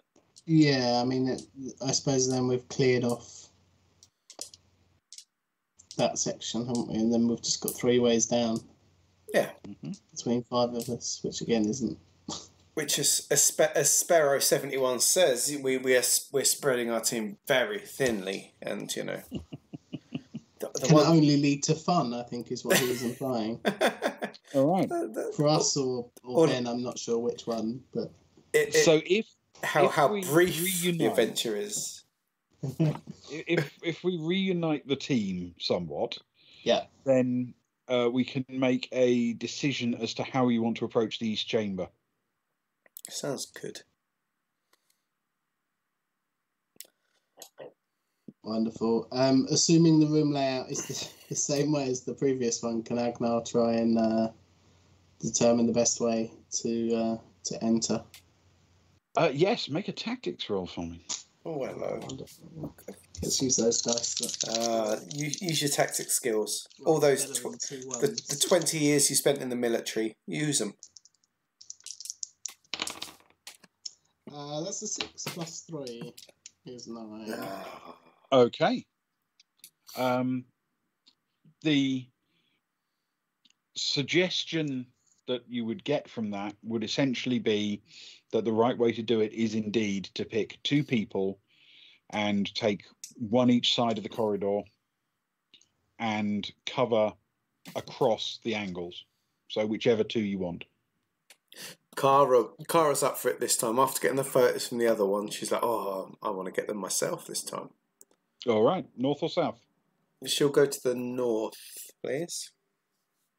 Okay. Stefan will happily take the south. Excellent stuff. And then can Agnar will gesture to Soraya and Zoe as if to, just keep an eye down the middle of the corridor and listen out. No. Yeah, Zoe will cut close to them, right up that end. Okay, if any tentacles are coming. And can Agnar watch their back? Can he watch yes, where they absolutely. Came from? So, if his tactical genius would imply that. Don't watch him up that much. It's not that good. Come on. Genius is a big word. Use of the word genius. The best place for him to be is probably tucked there on that corner. Given that you pretty much know what's coming from every other direction. He's a general. He knows the best place for him to be is back in a hotel somewhere sipping gins. That's right. I mean, writing reviews on his headed notepaper. Quite right too. We lost 4 good men today. But I feel we gained some interesting information. Yes, indeed. That is exactly the way Agnar would think about things. Okay.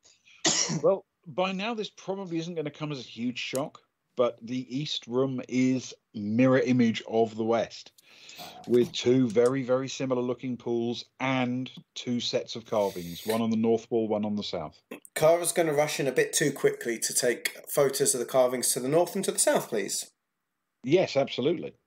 And doing so, she finds that they are very similar in style to the ones in the other room that she's seen images of, but not identical. Ooh. So there's 4 individual carvings. This is great. Yeah, 4 completely separate carvings, and they're all They're of the same style. They're clearly the same era or the same designer or whatever, but they are functionally different. Mr. Leno, you suggesting we should paddle in all 4 holes at the same time to unlock some kind of mysterious Indiana Jones type puzzle? Yeah, that's what he said. Have a bit of a... Yeah, do we have to dangle a limb down the hole? I'm a bit worried about dangling limbs down holes. Mm-hmm. So we've got some carvings. Do the holes look the same? Do the pools look the same? Yes. Yeah. This piranha. There's clearly piranhas, Mr. Leno. Don't you start making us lose limbs to piranhas. Just... You're right. We are the kinkiest stream, Sparrow. We always go for whole arms in holes. Well, I mean, well, I be do. careful what you promise people. Yeah. Hang on. Do we have to make this 18 plus? Wait a second. Yeah, we're all about the groynes. Don't back me into a corner. Look, it's not my fault. Blame the GM. Can Stefan go in the room? He'll sort of swan up next to Kara. Swanning. Oh, okay. Hey, Stefan, you all right? Yeah, he had a point, but I've lost my train of thought now. What with all the hilarity chat, groins, kink, and holes.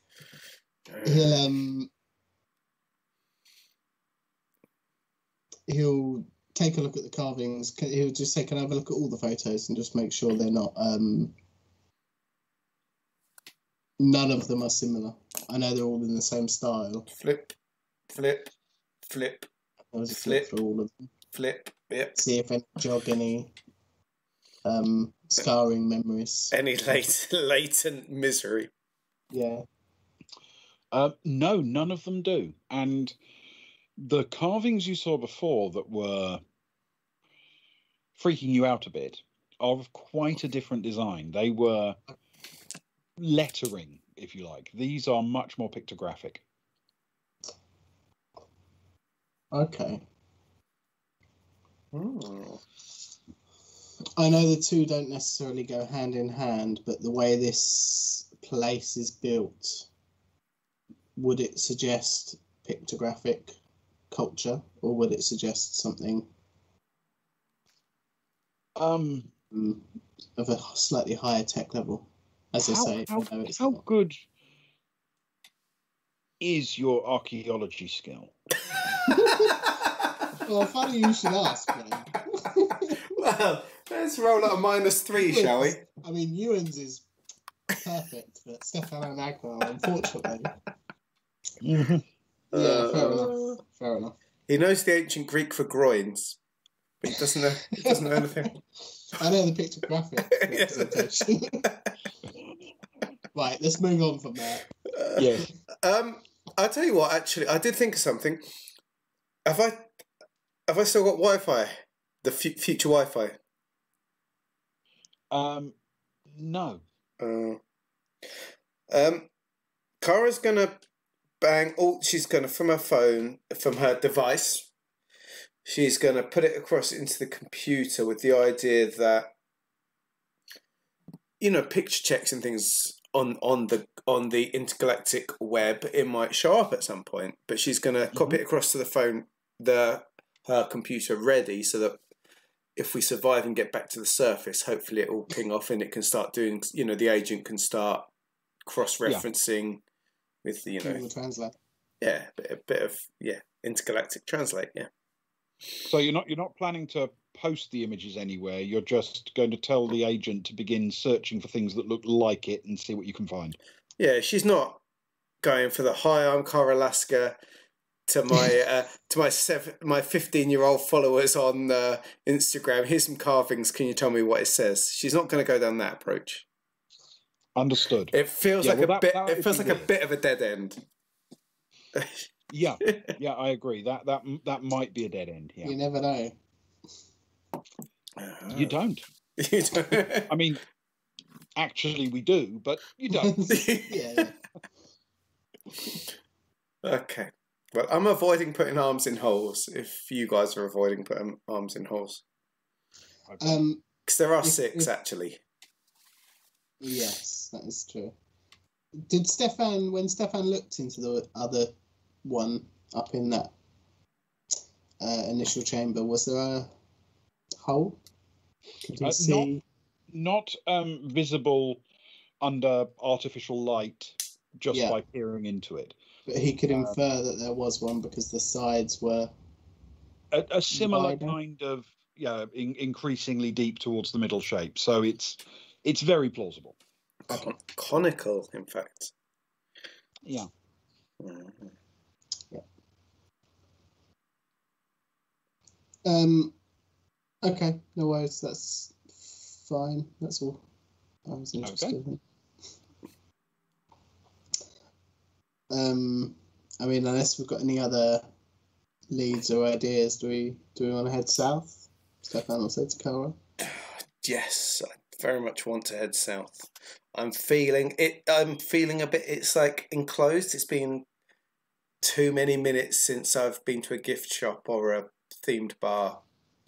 It's a sharp contrast from the wooded area above. Exactly. I'm not enjoying it so much. Let's head down this easternmost southern-facing corridor. All right. Can I have your order, please? Oh, God. Oh, I'm at the back then. You've got essentially room down that corridor for two people to march abreast, so you don't have to be in file. To be honest, if we're going to be strategic about it, Sarai should go first because she's got night vision.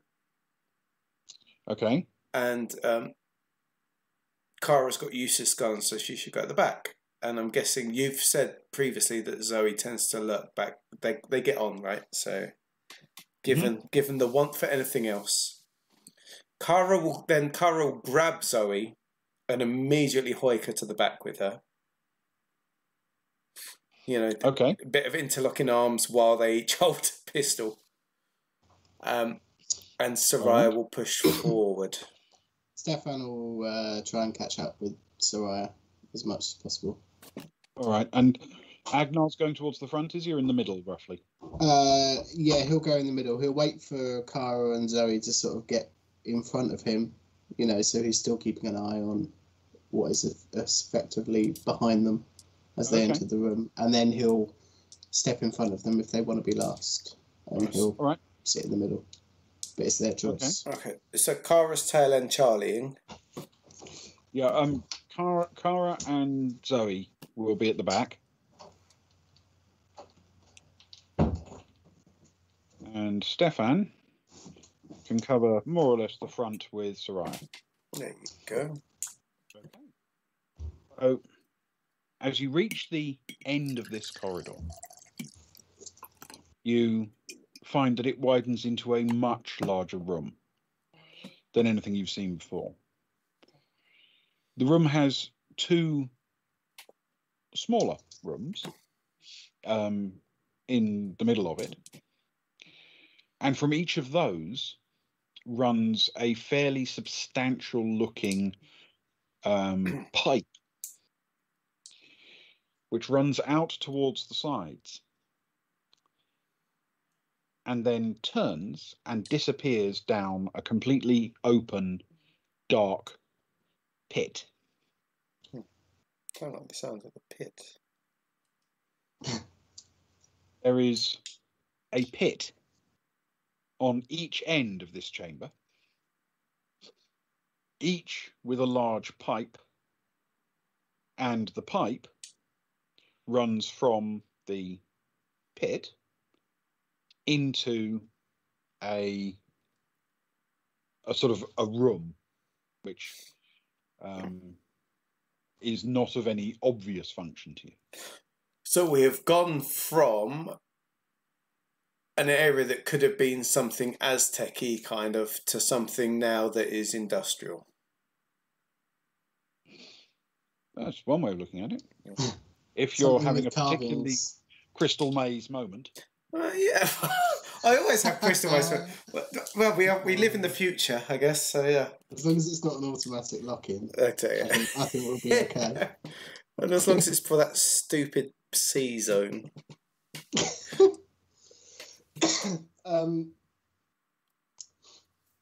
Assuming Soraya doesn't see anything and Stefan doesn't see anything in their respective directions, Stefan will automatically, I think he'll go up to the pipe and just check it first with his hand and make sure it's not boiling hot.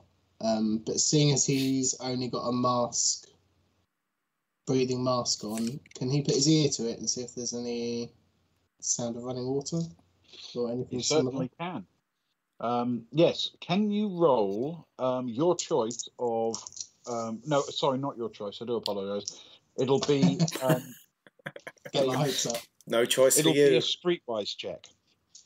Oh, wonderful. Oh, it's because we've got industrial again, yeah. Back to the industrial zone. That's a 9 plus 2 is 11. 11. Oh, drink to that. The pipe is cold. Appears to be made of stone. However, there is a very faint sound. And the sound is very much that of air. Whooshing of air. It looks like the way into these pipes is through those buildings.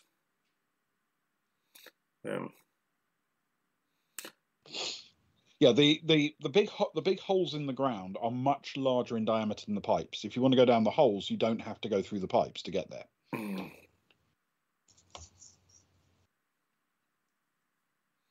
He'll relay this to the group via message, I guess, at this point. We haven't checked out the whole room, have we? And yeah, I mean, I guess do we want to? We can always split the party and walk around. You know, one group clockwise, one group anti-clockwise. Sure. Kara's gonna grab Zoe and grab Agnar and head off to the west side of the room. Okay. To do whereabouts? Close to the pit, or her plan is to do a lap anti-clockwise around the north of the room, the north of the pipe, round the hole, round the bottom and back to the door of the left-hand room, in the idea that if anything interesting pops up along the way, there'll be something that makes them stop in shock, horror, or wonder. Okay, and she's taking Zoe with her, and she's going to drag Agnar if he's willing to come. And Agnar. Yeah, Agnar will go. Definitely. Okay. In doing so, you discover that there are no visible markings or anything like that. The two sort of boxy rooms in the centre that you haven't looked in appear to be just boxy rooms. The pipes are uninteresting and, again, unmarked, but carved from stone, which is, I suppose, quite unusual. And there are the two pits that go down into darkness. Pits. The dark pits. Are those doors? Are they doors? Dark pits. The blue things on the map are doors, yes. And are they solid, or do they have like a glass pane in, or they are solid stone? Okay. Stone doors. It's like living in the Fraggle Rock or something. The Flintstones would be the other one. Is there any apparent way to open them? Is there a button or a handle or a? They don't seem to be marked with anything of any kind. No. Just a flat stone. Barge him in. Come on. I'm guessing slightly recessed. Okay. We are the weak team. That team. Agnar and Kara's strength adds up to about 4 between them. It might be a little bit more than that. Agnar's strength is a whole whopping 3. Yeah. Oh, okay, Oh, 7 no. between. Which gives him a massive modifier of -1. Zoe, can you open the door for us? If Agnar's happy to try if you want. Oh, If Zoe's more well equipped, I suppose. such a weak. Frankly, if you had one more of you three, Zoe could juggle the three of you. Right. Okay.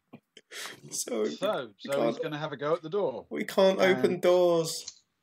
Yeah, she takes, puts her palms on the door and pushes, and with seemingly very little resistance, it folds up and away, opening up a nice open space into the western of the two rooms. And the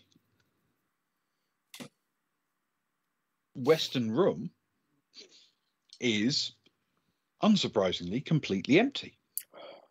Except it is filled tentacles. With okay. I can live with carvings. Are we talking floor to ceiling? Not just floor to ceiling, the floor, the ceiling, and all of the walls. Wow. Well, Kara's immediately going to start taking pictures of whatever she can. Her aim is to cover all the carvings somehow with her photos, whether that's 6 photos or 10 photos or 20 photos. Her plan is one big panoramic one all the way around. Yeah. If Agnar turns up sticking his 2 fingers up and sticking his tongue out in a pose, it doesn't count. I'm taking it again. Understood. Yeah. He might stand in the doorway and give it a shot, but he won't get in the way of the carvings for the photos. She's a cheery character, but when it comes to art, she's very, very serious about the art. It is the art form. So she's going to take. She's got bum bum bum bum bum bum bum bum bum bum bum bum bum bum, and then feed it into the computer for when we get back to Wi-Fi zone. Okay. Zoe's literally just going to be in the way if she's standing. Zoe, get out of the way! For goodness' sake, Zoe, get out of the way! So she shrugs her shoulders and walks over to the other door, the east chamber. You just open that door instead. I'm busy. And pushes that one open.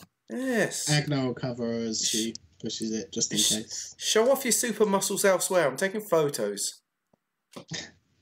Donk, donk, donk, donk, donk, donk. Selfie. You hear Zoe call from the east chamber saying, "Yeah, when you're done in there, Kara, you're going to need to see this as well."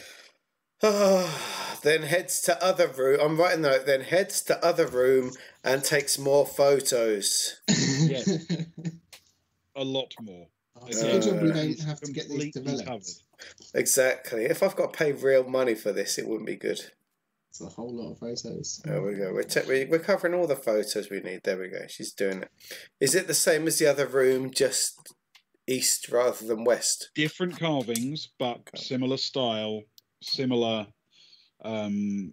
These are a little bit smaller, a little bit more intricate, perhaps, but fundamentally they're very much the same style. And these chambers are, every square inch, floor, ceiling, walls, absolutely covered. Kara doesn't have language, right? But she has visual media. Can she ascertain, now that she's taken the north-south, room and room, can she ascertain a pattern that might give her some kind of understanding to what they might be, if that makes sense? Roll an art visual media check with education. A pity. Quite right. I'm asking for it, Sparrow. I'm asking for pity checks right now. Could she philosophize what they're trying to... Yeah, can I have philosophy as well? What they're trying to communicate. I feel... Is it Kara who has the philosophy? Yes. You know what? You can add your philosophy bonus to the roll. A philosophy plus visual media plus, did you say intellect? Education. Education. This Philosophy came up as a roll. So I'll drink to that, Ewan. I've hit the highest. This is the highest. I'm rolling at a +5. I'm on the highest point of my life right now. This is better than when I hit a 50 in the cricket the other week. This is like the greatest point of my. This is a solid. But if I roll a double one now, I'm going to fall apart. I'm closing the stream right now. If I roll a double one, yeah. It's okay. It should be okay. So 7. 7 plus 5 is 12. It's 12. Yeah. Nice. Okay. Nice work. This is good All stuff. right. Thank you, Ewan. What a teammate you are. Any time I can encourage your philosophy rolls. You are the spice to my life.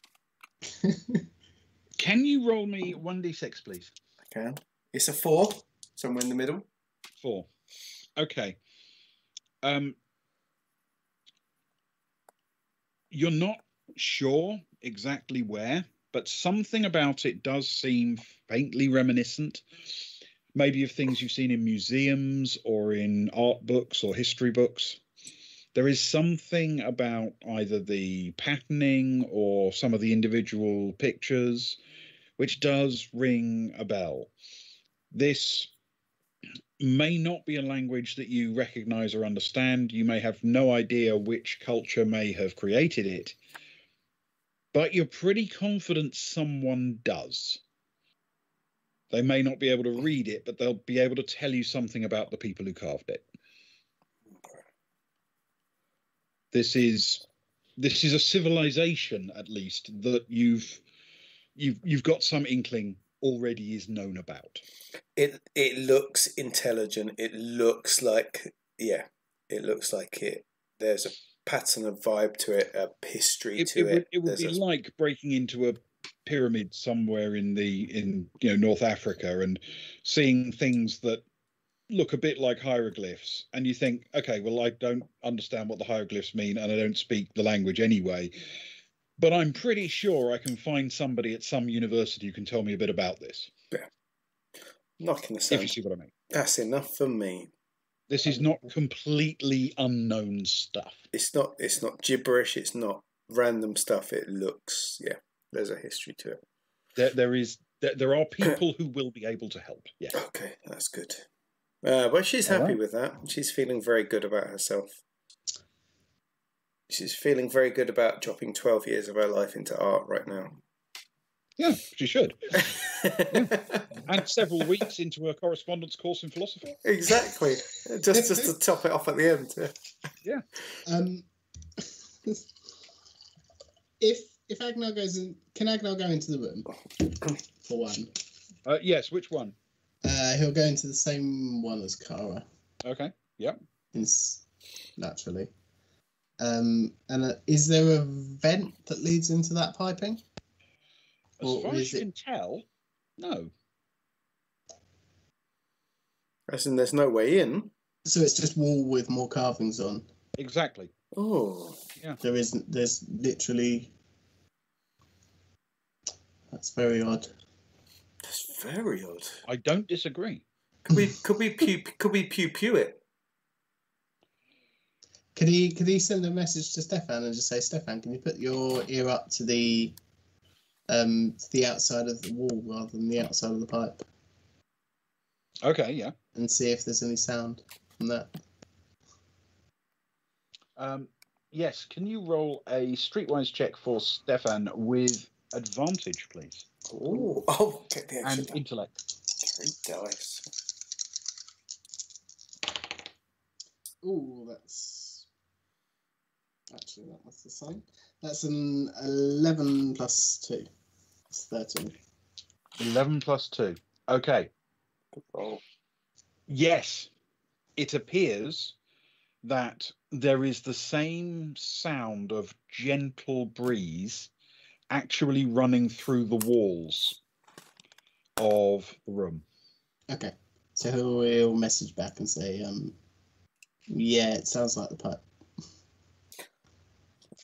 Should we so the pipe's going into the wall? Do we pew into the wall and slide down that way, or do we just go into the hole? I mean, it seems odd that it's seems odd that it's doing this anyway. Why would you want air circulating throughout you? I mean, I know there's reasons. Mold, for one. That's true. But seems unusual. Kara's going to call Zoe into the room. Okay. And then she's just going to take a picture of her. All right. Thank you very much. We've got that. That's good to know. So that please, Sparrow. Okay, onwards with the rest of the game. Send me your email. Send me your email. I'll send it to you.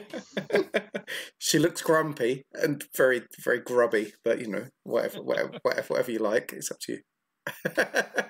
Okay. So do you want to take a look in the pit, or do you want to try and do something different? That's the two options. We've got Soraya and Stefan that are by the pit, and the other three. So I guess the two of them could have a little nose. In fact, that works because Soraya's the one with the night vision. Yeah. Okay.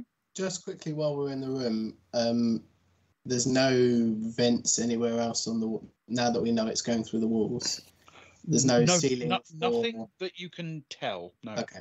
Cool. That's fine. Then yeah. Let's check out the pits. Soraya will point the rifle down and see what the night vision can see. Okay. The pit isn't fantastically deep. Perhaps another 6 meters or so down. A little bit more than that, maybe. And at the bottom, there appears to be properly tooled stone flooring. Oh. Does the pipe go into the flooring? Oh, that's a good question. Yes, it does. Stefan will probably ask Soraya that because, you know, she's using the night vision scope. That's good to know. So the pipe is the unknown. So if you jumped into the pipe, you could end up 450 meters below into the depths of misery.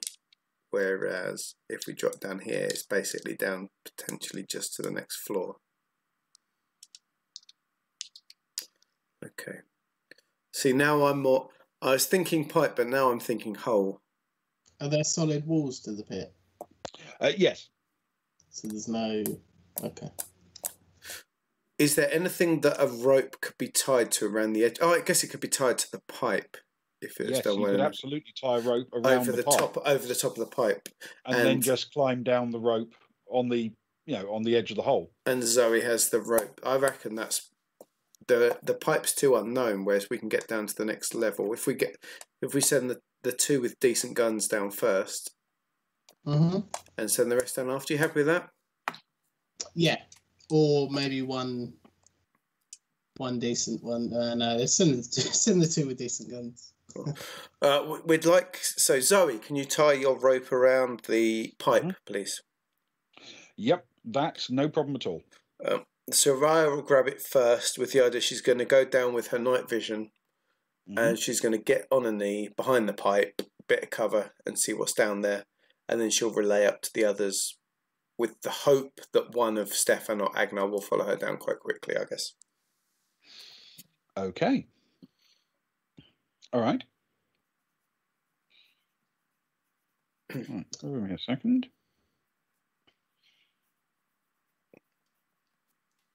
As long as there's no owl bears. That's all.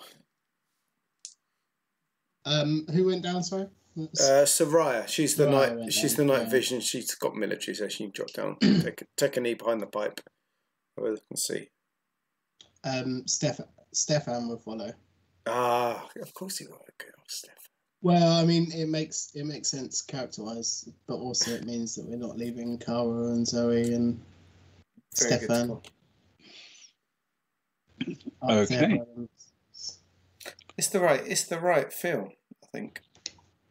That is exactly who Soraya would want following her, to be honest. All right. Yeah. 1, 2, 3, 4, 5, 6. Bear with me a second while I just do a thing. Oh no, it's tentacles. Tentacle thing. Okay. All right. You head down the pipe first, Soraya, carefully climbing down the rope. Of course. And you hit what is definitely a ground. But the space around it is very, very small. It's just a little ledge, really. And then off to one side, a very sharply angled continuation of the pit. The pipe turns and heads west as it goes down. So it's basically almost like the dugout space around where the pipe's going. Yes. Yeah. And though there's still plenty of gap around the pipe, it's now heading down diagonally in a steep slope for a considerably longer distance, more like 20 meters before you see ground again. Okay. Soraya's going to call up. She's going to say, look, I've landed. I'm pretty certain all this is the surround for the pipe. I still think it's the right thing we didn't just follow the pipe. I'm going to follow it down, but I could really use some backup. It's like 20, 30 meters. I'm losing track of where it's going. I don't want to be down. I'm happy to lead, but I don't want to be down here on my own. So if you guys are going to follow, then that would be really good right now. Okay. There might be tentacled owlbears down here. Okay. As you continue down, with others, I'm going to assume following as soon as the rope starts to give slack and enough room for them to do so. Please. Yeah. Agna will probably go last. Okay. As long as Cara and Zoe are all right with that. Yeah, that's fine with that. The two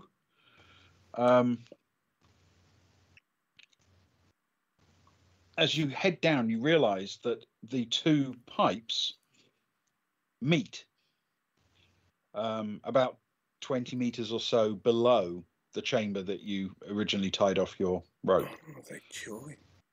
Quick bit of Pythag. Yeah, and just before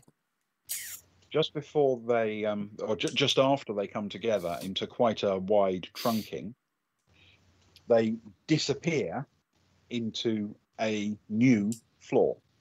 But only one side of the pipe is essentially visible on that floor. The other side of it is buried in the wall. Okay. But this is a much larger space. So we've basically gone down one of the sides of an equilateral triangle, for want of a better terminology. They've joined at the tip, at which point half of it is buried in the wall. So we've got to go directly down to the next level. Okay. There's nowhere else for Soraya to go. She's happy to follow it at this point. She's exploratory. Mm-hmm. If she can do it without too many problems, she's going to clamber and pull and drop and climb and walk as she needs to. Excellent. She scrambles down and finds herself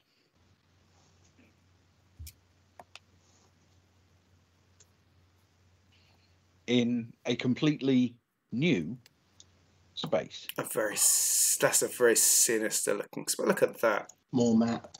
That's a big map.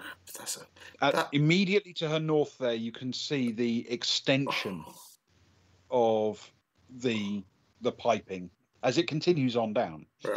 But there is no longer space around it. It now fits snugly into the floor. Could she theoretically pull herself up from that point as an aside, as an exit point? Yeah. If she wanted to. So she's got a rope. It's tied off. So that north point is it is an eerie light sparrow. I was thinking that it's a very eerie map. It's very large and she's very small in it. A lot of tentacles can fit in that map. Okay, in what a military thing would do, I guess. She's the first one down, so she would go to the bottom right corner. to try and hold the area, I guess. But behind that wall. The extreme right corner of the room? Or No, the right, near the eerie light. The right side of the area down. I'm with you. At least that's what I always used to do on XCOM. When you get out the ship, you go to that first corner there. Yeah, that's exactly where I would go. I'm not a military man, but that's where I feel I would go. It's amazing how few military men preface their tactical judgments by the way you do it in XCOM. That's why I'm not a military man. You know, I'm a pacifist. That's part of the problem with our military sessions, to be honest. Yeah. That's why I just want to go shopping in hipster parts of town. So we know Agnar's coming down last. Who's next in? Stefan will be next, I assume. Okay. And where would Stefan like to go? He'll probably continue as we have been going forward. He'll pop to the opposite corner. I've lost my good dice halfway across my living room. Bear with me. Warm them up. I can't take another dice. I've got to go past the olive bowl. There we go. I've got it. And then Zoe or Cara, I guess. Yeah, Zoe's happy to come down and pick a spot. I suspect she'll probably simply choose to cover Cara as best she can. Cara will drop in behind Soraya then. Mr. Lana, you're right. Yeah, all my from playing when it was UFO Enemy Unknown on the Amiga. You come down, you drop to the bottom of the ramp. That's your first two people because you're behind the little ramp bars, and then you find the first building you can go behind from there because you're bringing people down. I've never served in the military, never want to. Ben is the man to talk to about this, but it feels right. You know, talk to me about paintball and laser guns. I'm your man. When it comes to actual death and terror, I'm really not your man. Oh, is that why you got your popping your head round below waist height? That's just pop it around. Yeah, that's up and down. That's the old laser trick. Keep the laser shoulders, behind the wall. So Agnar, you hanging on the west corner, sort of in a Cara-like position or a Zoe-like position, that kind of thing. Agnar will actually. Can he hang a little bit further back? Sure. But on the left side or the right side? Sorry, we're still in 1.5 meter? Yeah. Each square. He'll stay back on Stefan's side, but sort of, I suppose to that, if you're making a trapezium out of the four corners, between the two pipes, he'll stay on the top left corner. Okay, yeah. Ish. Maybe a little bit further forward. So, I mean, somewhere like, I guess there, quite near to the actual pipe itself where the rope is. Yeah, he might take one more step forward. Okay, cool. Just run down the middle, you coward. Screaming. In fact, I'm going to flick the combat bar to Agnar just in the appreciation. He's going to run down screaming. Okay. So, at this point, it comes time to show you what's in the room below, since you can now peer inside it, and Soraya in particular has good vision for this. God. It's a water penis. No, you know what that looks like? That looks like a Zelda fairy fountain. It does. Link's Awakening. We could do some fishing. Some lights. Look at that. Wow. If we drink from that, do we live for 1,000 years?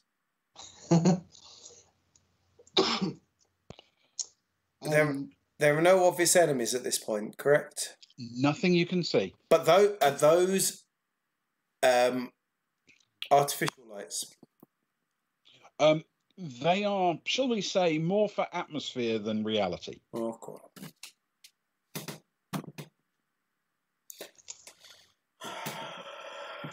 They are very atmospheric. I'll give you that. Nine out of 10 on the atmospheric scale. Yeah, definitely.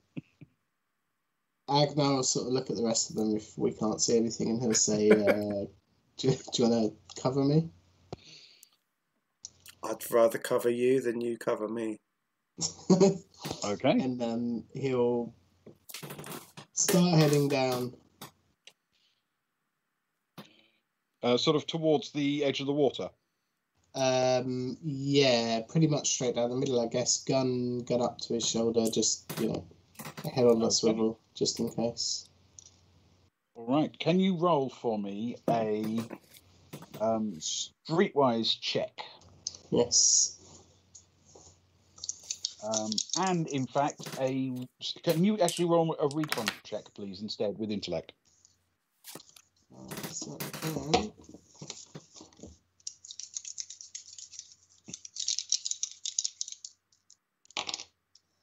That's a 5 plus 1 is 6. Okay. As Agnar walks, he realizes the texture underfoot isn't quite as it was above. It's a bit more chalky, I suppose, crumbly, perhaps, even crunchy underfoot. And there's a faint sense of almost a little bit of dust in the air, just a bit of that. Oh, no, the old hay fever now. You checked There that is earlier. there is no visible danger, though obviously the surface of the water might hide various things. But once again, this enormous chamber has carvings, floor to ceiling, on the walls. Is the sound very dead? Do you know what I mean? Like that, you're in a car. There's that echo, but Mhm. there's also that if there is no way out, you get that dead sound at the same time. Is it that kind of vibe to it?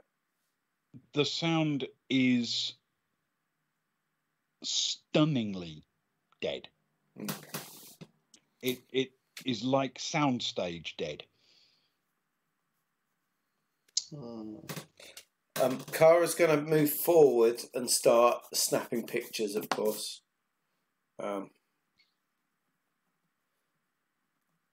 She's going to... I've no idea if she can get everything at this point, but she's just going to snap as much as she can. Because we're talking a much greater scale, aren't we? We're not talking a little room now. We're talking what she can get. Absolutely. She's getting ideas now. She's getting things. You're right, Leno. It might be a tentacle. What is below us? Looking down. Would you like to follow Mr. Leno's advice then? Soraya will, because Agnar's gone. What's crunchy about the floor. Agnar's gone forward in excitement. Kara's gone forward in art, so Soraya will go forward in science. Okay. So Soraya, it's probably candy. You're right. Yeah. Moves forward. It's definitely candy. And examines the ground as she goes. Candy. Can you roll? Candy. No. Let's start with. This may end up a multi-part, but let's start with a simple survival check, please. A simple survival check is never. With intellect. The dice are warm. Let's see what we can do. It's not warm enough. It's 6.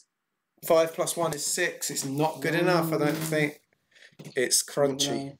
It's crunchy. It Sorry. is an uneven, very dry, white-ish, pale grey, powdery stuff. It's caked fairly thickly on the ground. It is not. It's not like a light dusting. It's thick and dried out in layers. This is why I view as a crew, because the crew offers us things that Ewan and I may have forgotten and missed. Yeah, definitely. And they're part of the crew. You know what? We can't even lick it and see. Do you know that with? Well, no, we've got. We can't breathe, can we? But do you know Stefan can hold his breath and take a lick. He might be able to. Don't be a coward. But then when he puts his mask back on, it's going to be full of weight. It's pressure, isn't it? That's the problem. Don't be a coward. Yeah. Lick the floor. But bone sticks to your tongue. But then lick the floor. It's a way to identify bone. That's what. You feel like licking it. The crew would say lick the floor. If that was your test, wouldn't it also get confused with like sellotape? I mean, there are other things that also do that. I don't think the floor is sellotape. But porous white. If the floor was sellotape, I would applaud you for 40 minutes straight. Quite frankly, but it would definitely crunch. I feel at least there would be some kind of rustling noise. Okay. Sure. So it's probably Stefan's turn to have a go at something. Since everyone's having a meander. Oh, giant teeth sparrow. Oh, God. Do the carvings extend to the left and right, or are they just in that south room? Can Stefan see them where he is from there? In that top left can't hand? see them at all. No, they are only in the chamber to the south. Creepy room. Okay. What are the rest of the walls? Just plain, completely plain. Same material, plain stone. Is it? Yes. It's a sort of dark, apparent stone. Loosely granity kind of stone, I guess. Okay. He'll he'll sort of beckon Zoe and he'll head into the chamber with the rest of them, I suppose. Okay. And if he can approach the water, can he stick his head in the water and see if the carvings go underwater? Yes. As far as you can tell from the floor, there aren't any carvings, but they may just be covered in the powdery stuff. But he can certainly put his head in the water. Yeah, maybe. And when he does, he sees that there don't appear to be any carvings on the bottom of the pool.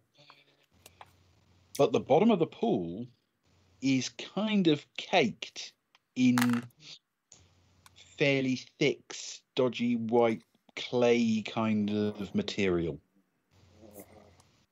Okay. He'll put back up and relay this to the rest of the team and just say, do you want to take a sample? Is there any way we can identify this? I was just about to talk about taking a sample. He'll probably dig up a handful and wave it at them as he explains to them what he's seen. In the most unscientific way of taking a sample.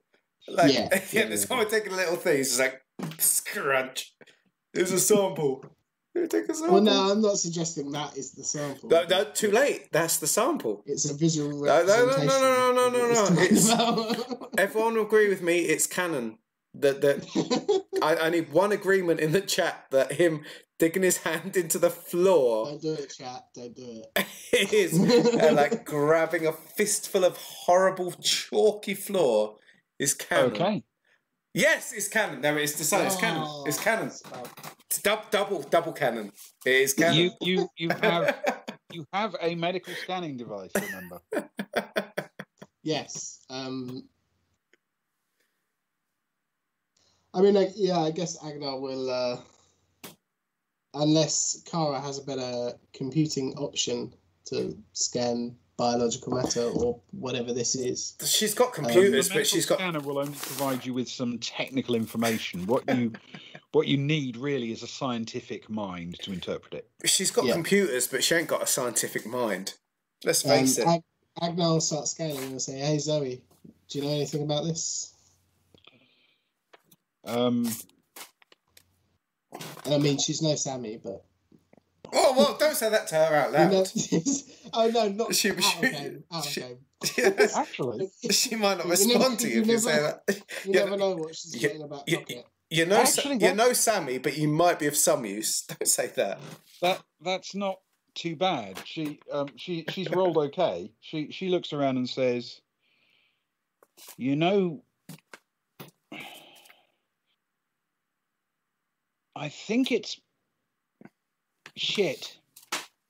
Oh, I'm feeling like Ace Ventura 2 vibes here with the guano. Wait, and does this look a similar shade to the stuff that's all over the floor? Mm-hmm. But a wet version of said material. Yeah. So there's lots of them, or one of them that's pretty big, or they've been here a long time. Okay. Oh no. This is terrible. We're in the belly of the beast. Agnar will say, what from? Do you know?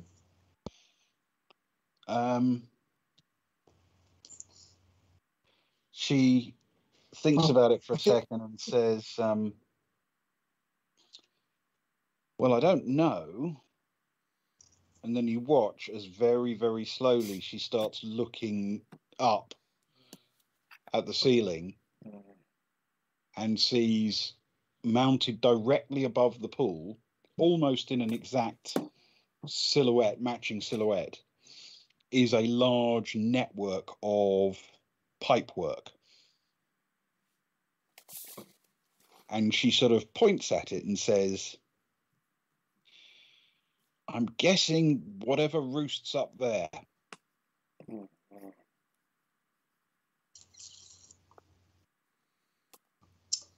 And as she says it, you start to hear, as the sun goes down outside, this slight, subtle, whining, whistling breath of wind being wafted down the tunnels and into the chamber where you now stand. Oh, it's gone all pitch black. And that's where we're going to call it for tonight. Oh, God. There's going to be some shooting next week. And if it's not shooting creatures, it's shooting Ben.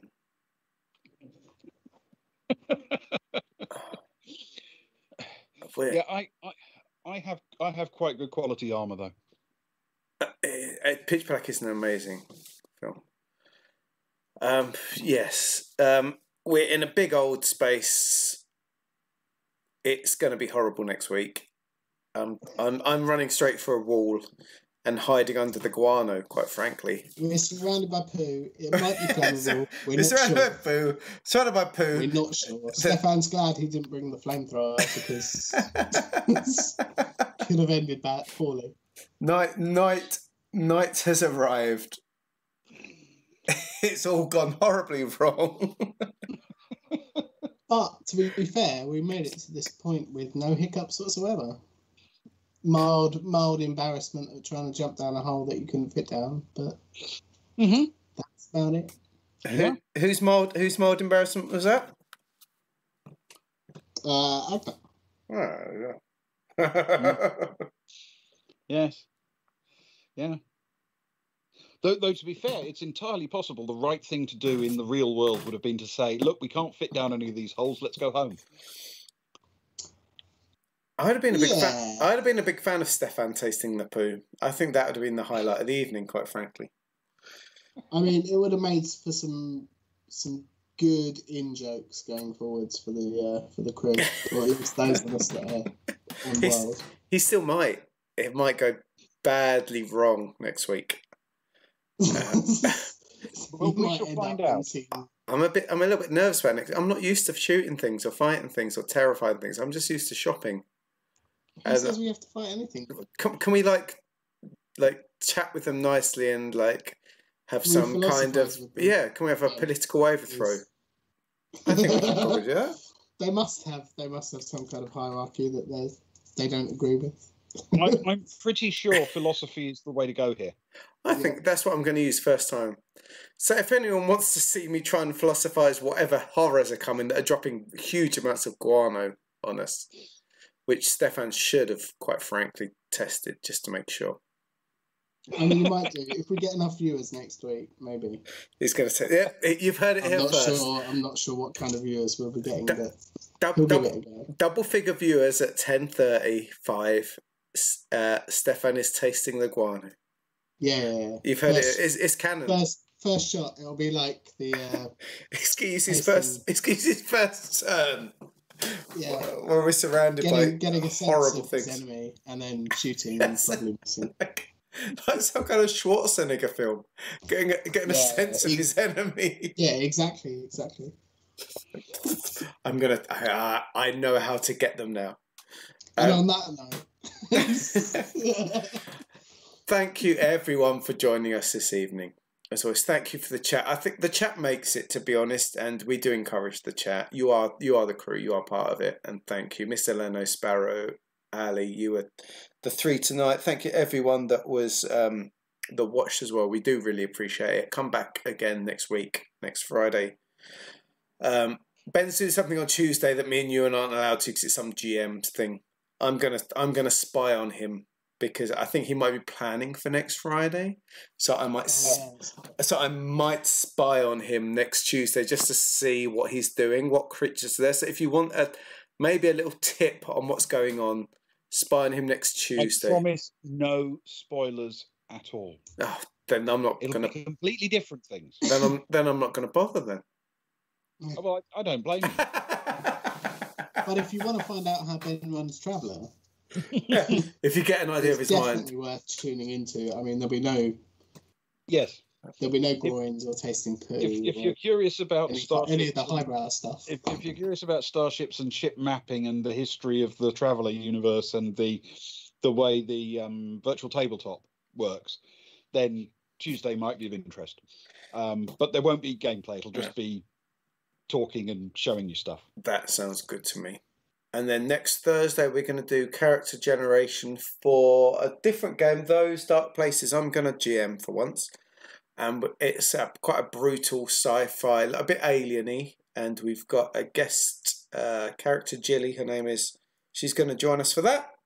I'm going to GM. These three are going to be the crew, and we're going to set that up on Thursday. So we might run that in a Thursday in the future as well. But Friday is forever Traveller, as it should be. It's the most magical adventure. Join us next Friday for the big guano adventure. Thank you so much for watching tonight. We do really appreciate it. We'd play it anyway, but it's even better with you guys getting involved. It just brings a bit of joy to us. So thank you so much. We're going to raid somewhere now. We're raiding Ghostlight RPGs. The game is called Those Dark Places. And actually, on our website recently, it got voted as the second best space RPG of the moment. It's wrong because Traveller wasn't in the top 10. But... It's pretty in at the minute, isn't it? It's quite cool because he released it last year. It's very industrial sci-fi. Think Alien. These guys are going to be shot off into a tiny spaceship into space where they're put into cold sleep for however long. And there's no nice planets. There's no nice places. The oxygen is literally on your ship. That is it. We've not found a nice planet. We've not found a nice place. There might be horrible creatures. There might be things breaking off ships. There's no windows on your ships. It's bleak, futuristic sci-fi. And that is what we're going to start on Thursday. And then Friday is... shopping. No, there's no shopping. In fact, there's no shopping on that at all. They say if you want something tough, there'll be a few things, but that's kind of it. Thursday's bleak. Friday is licking poo. That is next week. So that's the abridged version. That's the abridged version. So join us. Yeah. We'll see you next week. We're going to raid now. So thank you very much. We'll see you next week. Farewell. Thanks, everyone. Thank you very much. Good night. Thank you.